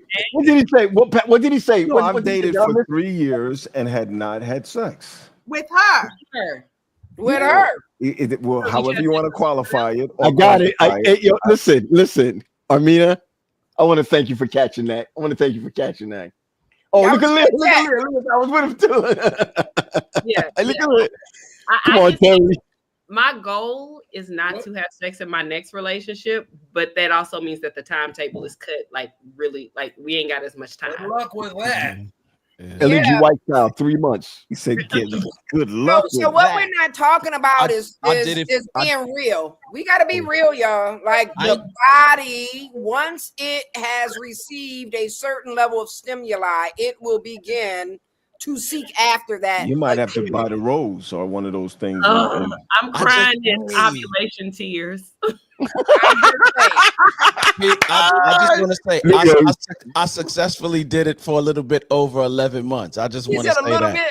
The A rose? little bit over 11. A little bit over 11. And it kind of helped because she was living in Charlotte and I was living in Atlanta at the time. So I would only go. That's it. Well, I'm sorry about that. Atlanta to Charlotte, I would have walked for it. That ain't close enough. That ain't close enough for me. Well, I'm telling you, that was my year of discipline. I'm proud to say that I did it. I did it for that long because I was living in the A and they was checking for. I'm sorry. I'll tell y'all this. It can't be done. I was working in Buffalo. I was pastoring in Buffalo. Wendy was living in Queens. And I'm gonna tell you this. She'll tell you right now. When I came down to visit her, she had me sleeping on the floor. That's 8. I slept on the futon. Listen, it You can was be done. Boaz, huh? I was a broke ass. What did you say? Boaz? Boaz. Yeah. No ass. In reverse. I was no ass. In reverse. Let me just say to you, Red Lips, it can happen. What's her name? Sade. It can happen. You got have enough willpower. It can happen. I mean, if you have to buy, you see, whatever happens in your mind, it actually happens. So it's no matter what goes through, you just buy the rose or buy one of them. I just want to be clear. All right, I want to thank everyone for coming on tonight. And these are conversations, though, y'all, for real. That I believe people are struggling. Yes, ma'am. Yes. People are struggling with it. Right? People are struggling with this. Oh, absolutely. Yes, I was. But not at 11. But not at 11 o'clock. You know what? And I know I'm not a part of the gang except for y'all taking my truck and driving all over the place with it. But one thing I can say, we fed you. Did Paul pay all of the bills? You know, for your I got 3 of y'all to pay. I got 3 of y'all to pay. I did eat well. Armina, you're right. I did eat well. But one of the things I'd love for you all to talk about is maybe you did it already. Sexless marriages. Yeah, we got to. Sexless marriages, because there's a lot of sexless marriages across the board. And there are people in the church that are now, and this is no jokes, I'm not even making no jokes with this, who are now the bed is undefiled. And that's not just with church, but our Black people are now like, yo, let's swing. Let's come together. If we all agree, it's fine. I'd love to hear that conversation. Look at Paul. We have tapped into, if we agree with it in our bedroom, it's okay. If we agree with it. Yes. Yes. Are you saying? Hold on. I'm looking at the time. It's 11:01. Armina, so you're saying that if you and hubby agree with it, then it's okay? I didn't say that. I said we as a race of people have come through it's true. an agreement that if we agree with it, then that's what happens. If we agree, because in our denomination, we don't even talk toys, right? That's right. That's right. If we agree on toys, then hey, it's all good. Listen, one of them toys, and the reason why I keep saying it over and over again, because there's somebody from a church that has the rose, and the rose has killed their marriage. All I'm gonna say is this: you can't compete with you can't compete with. No, seriously. I'm just saying, you can't keep up with electricity. On earth, Paul, this is true. Keep up with the bullet and nothing else. The reality is, if you enter into that, I'm telling y'all, whatever you introduce into the body, right? Stimuli. The body is going to begin to crave that thing. Yep. And you are going to be vastly disappointed when your man cannot go 1,000,000 miles a minute. Well, just trying to tell you. I'll be getting all them phone calls. Hold on. I want all of us. Hey, Leah, you can if you take naturally man. Hey, look, and it still ain't 1 million. That's why you gotta, forego. Yeah, no, it's true. Little rolls so that you can keep up with what's gonna be natural. Like, or you gotta keep using the mouth all the time. You gotta use the mouth and use it all the time. But listen, the rose does save some marriages. So on the flip side of what you're saying, Pat, the rose can save some marriages. Let me say this. This as a single person, right? About the rose. So how does the rose work? I don't use toys, right? Oh. That's not my thing. Masturbation is not my thing. Like that's never been my thing. I gotta go, guys. No, I'm gonna get fired. But go ahead. Emotional intelligence. Turn around. You're right. It's never been my thing. But what I will say is, as someone who has recently separated from somebody, it is very hard to go from sinning to living right when you still want to sin. I got you. That's the part we have to acknowledge, is that I still want it. There's forgiveness. There's the cross. There's forgiveness. There's holy water. The way Leah just described it, right? And even the hierarchy and the needs. It's literally like you can't really just go from A to B. Like there's a detox that has to happen. There's some You know, you can't get just titration back. Yeah. Right, because the body craves it. When we're talking about that word craving, there are some things that come with that you just can't turn off. Even in marriage. It's not just being single, but even in marriage. I mean, I've been married for 30 years, and there's a lot that we have what you call it, experimented with, and nothing deep, but we've experimented, and then you say, I can't do that anymore, or I can't do this. Paul, come on, man. What does did he just put up a chicken? What is that? No, that's the role. Oh, I'm sitting up here like, what am I looking at? Okay. Good night. Look in the chat. Look in the chat. I missed it. I'm sorry. Right, that's what I was telling y'all. Y'all need to look. I was to Pat, you're not on this. I was telling him, look in the chat. And nobody was listening to me. Look in the chat. Put it in the chat. Put it in the I'm chat. I'm gonna tell y'all something right now. I gotta tell y'all this right now. We were doing pretty well. We were doing pretty well with people being on. The numbers just spiked. I just want y'all to know. The numbers just spiked. Because this is the real, right? As adult. Oh, look at my little niece sitting out Uncle Paul. Come on. But listen, let's go back to Maslow's. Let's go back to that low level. That lower level is hunger. Yes. Okay. And so if you are hungry for something, the body is going to get it no matter what. That's right. That's right. And that's why I wanted to you have that before you can even climb the ladder to being the best person that you feel you could be. If my husband goes through a deprived state, trust me, he is not the best. And he will let me know, look, if you want to get the best out of who I am as your spouse, break me off. Run it. That's I'll right. I'll clean a kitchen. I'll clean a kitchen. Yeah, turn it loose. I'll clean a kitchen. I'm telling you that right now. Good. You remember, don't even play.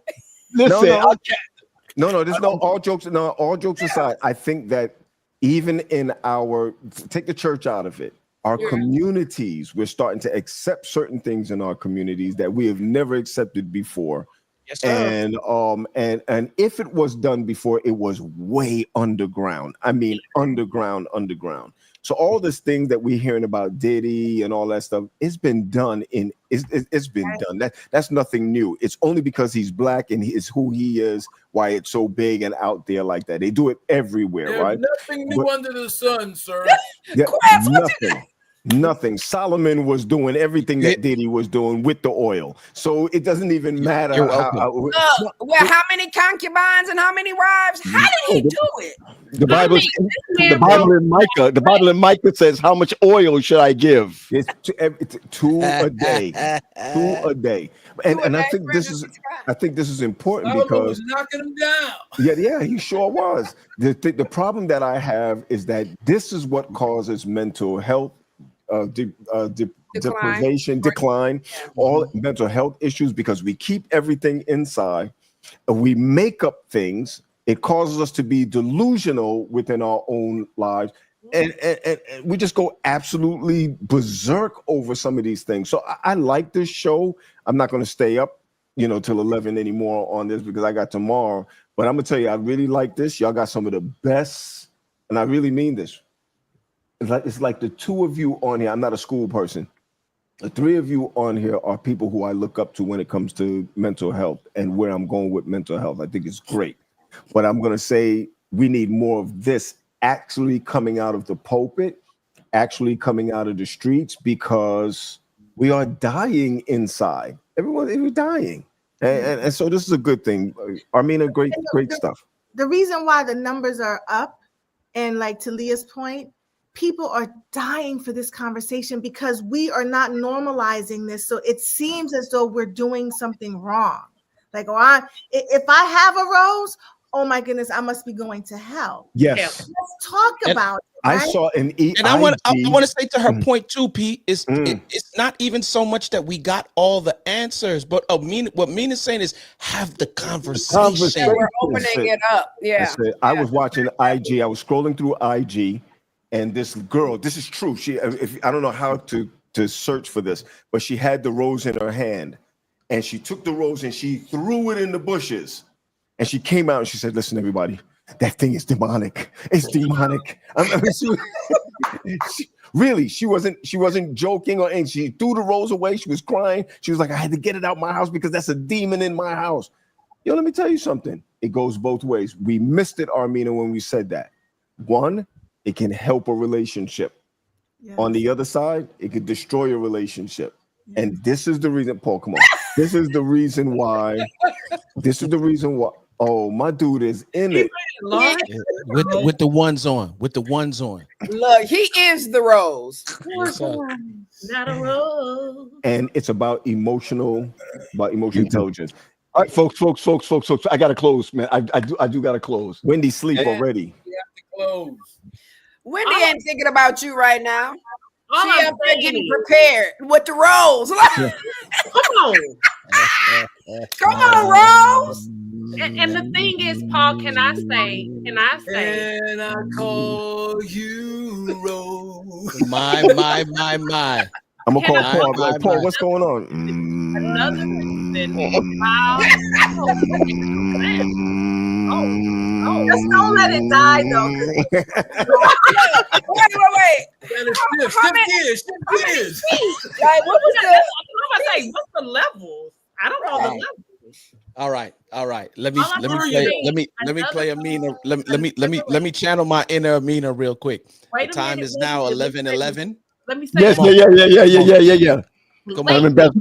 Another reason why these numbers are going up is because people see us being transparent and honest, and they appreciate that. Yep. Right? I feel like I need to give my heart to Christ. I feel like I'm going to do an altar call. Hey, the doors of the church are open. Right. Don't go there. Don't go there. Let me bring it in. Let me channel my inner Amina and bring it in. The time is now 11:11. So is that how y'all end when somebody has to get in and say, "Hey, the time is"? I'm the one. I'm usually the one that be wilding out. Mina destruction one. She be the one quick, fast. Hey, let's rope this in real quick. Yeah, the time is 11:11. And I enjoyed the time that we had together tonight. P, would you ask your final question? He asked for watermelon. Thank you. First of all, let me say this. She's been talking a long time. You see her, TJ?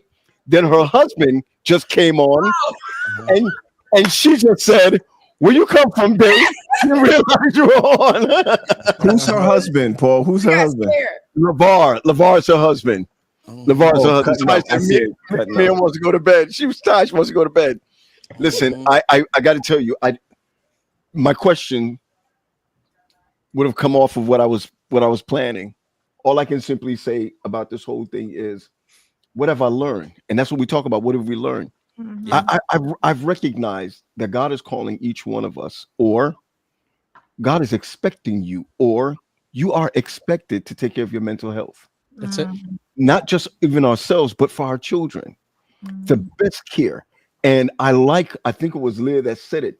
No, it was Quest that said it. There's no way you can take care of your family the best way without taking care of yourself. Yeah. You got to put that oxygen. I think Wendy always says you got to put that oxygen mask on yourself first before you can help somebody else.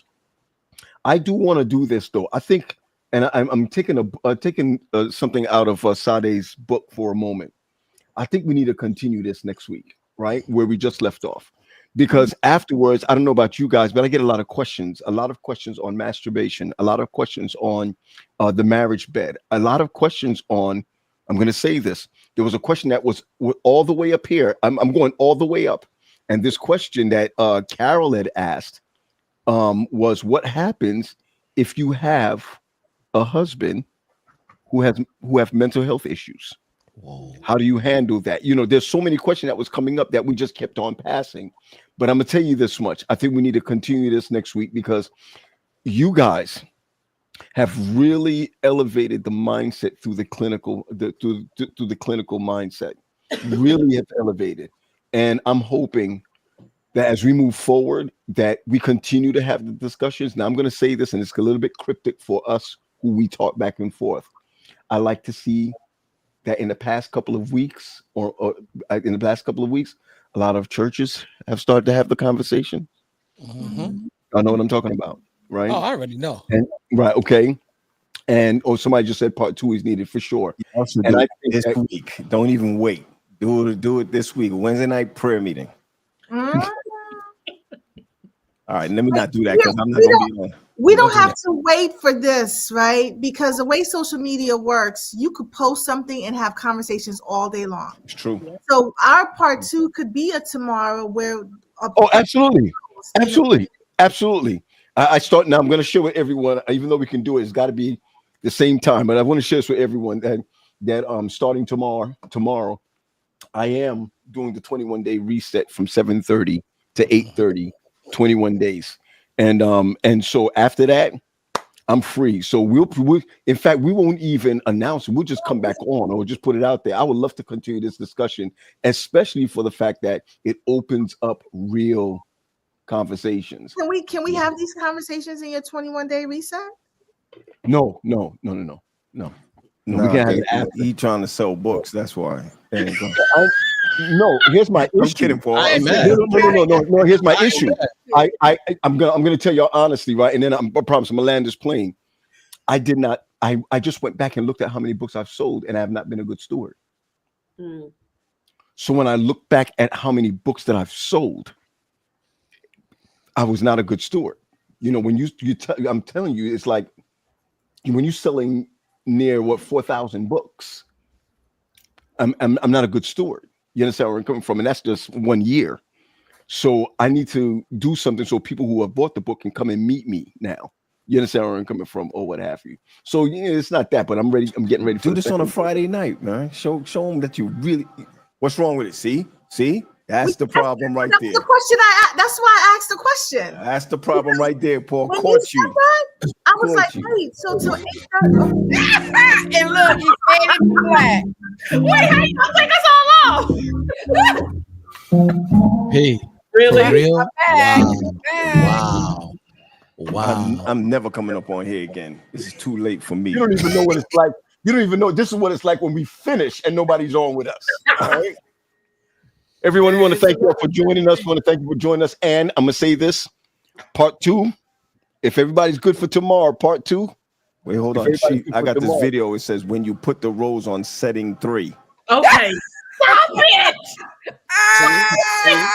What did it sound like? What did it sound like, Pat? Go I ahead. don't know. I think it's more like. Listen. This is the reason why we can't close stuff, you know. My fault. This All the right. reason why, right? Listen, That nobody sound don't like a say stick nothing. shift. Okay, yeah, it's done. We done. What gear we in? What gear we in, Leah? We in 5 or 6? Look. Look, right.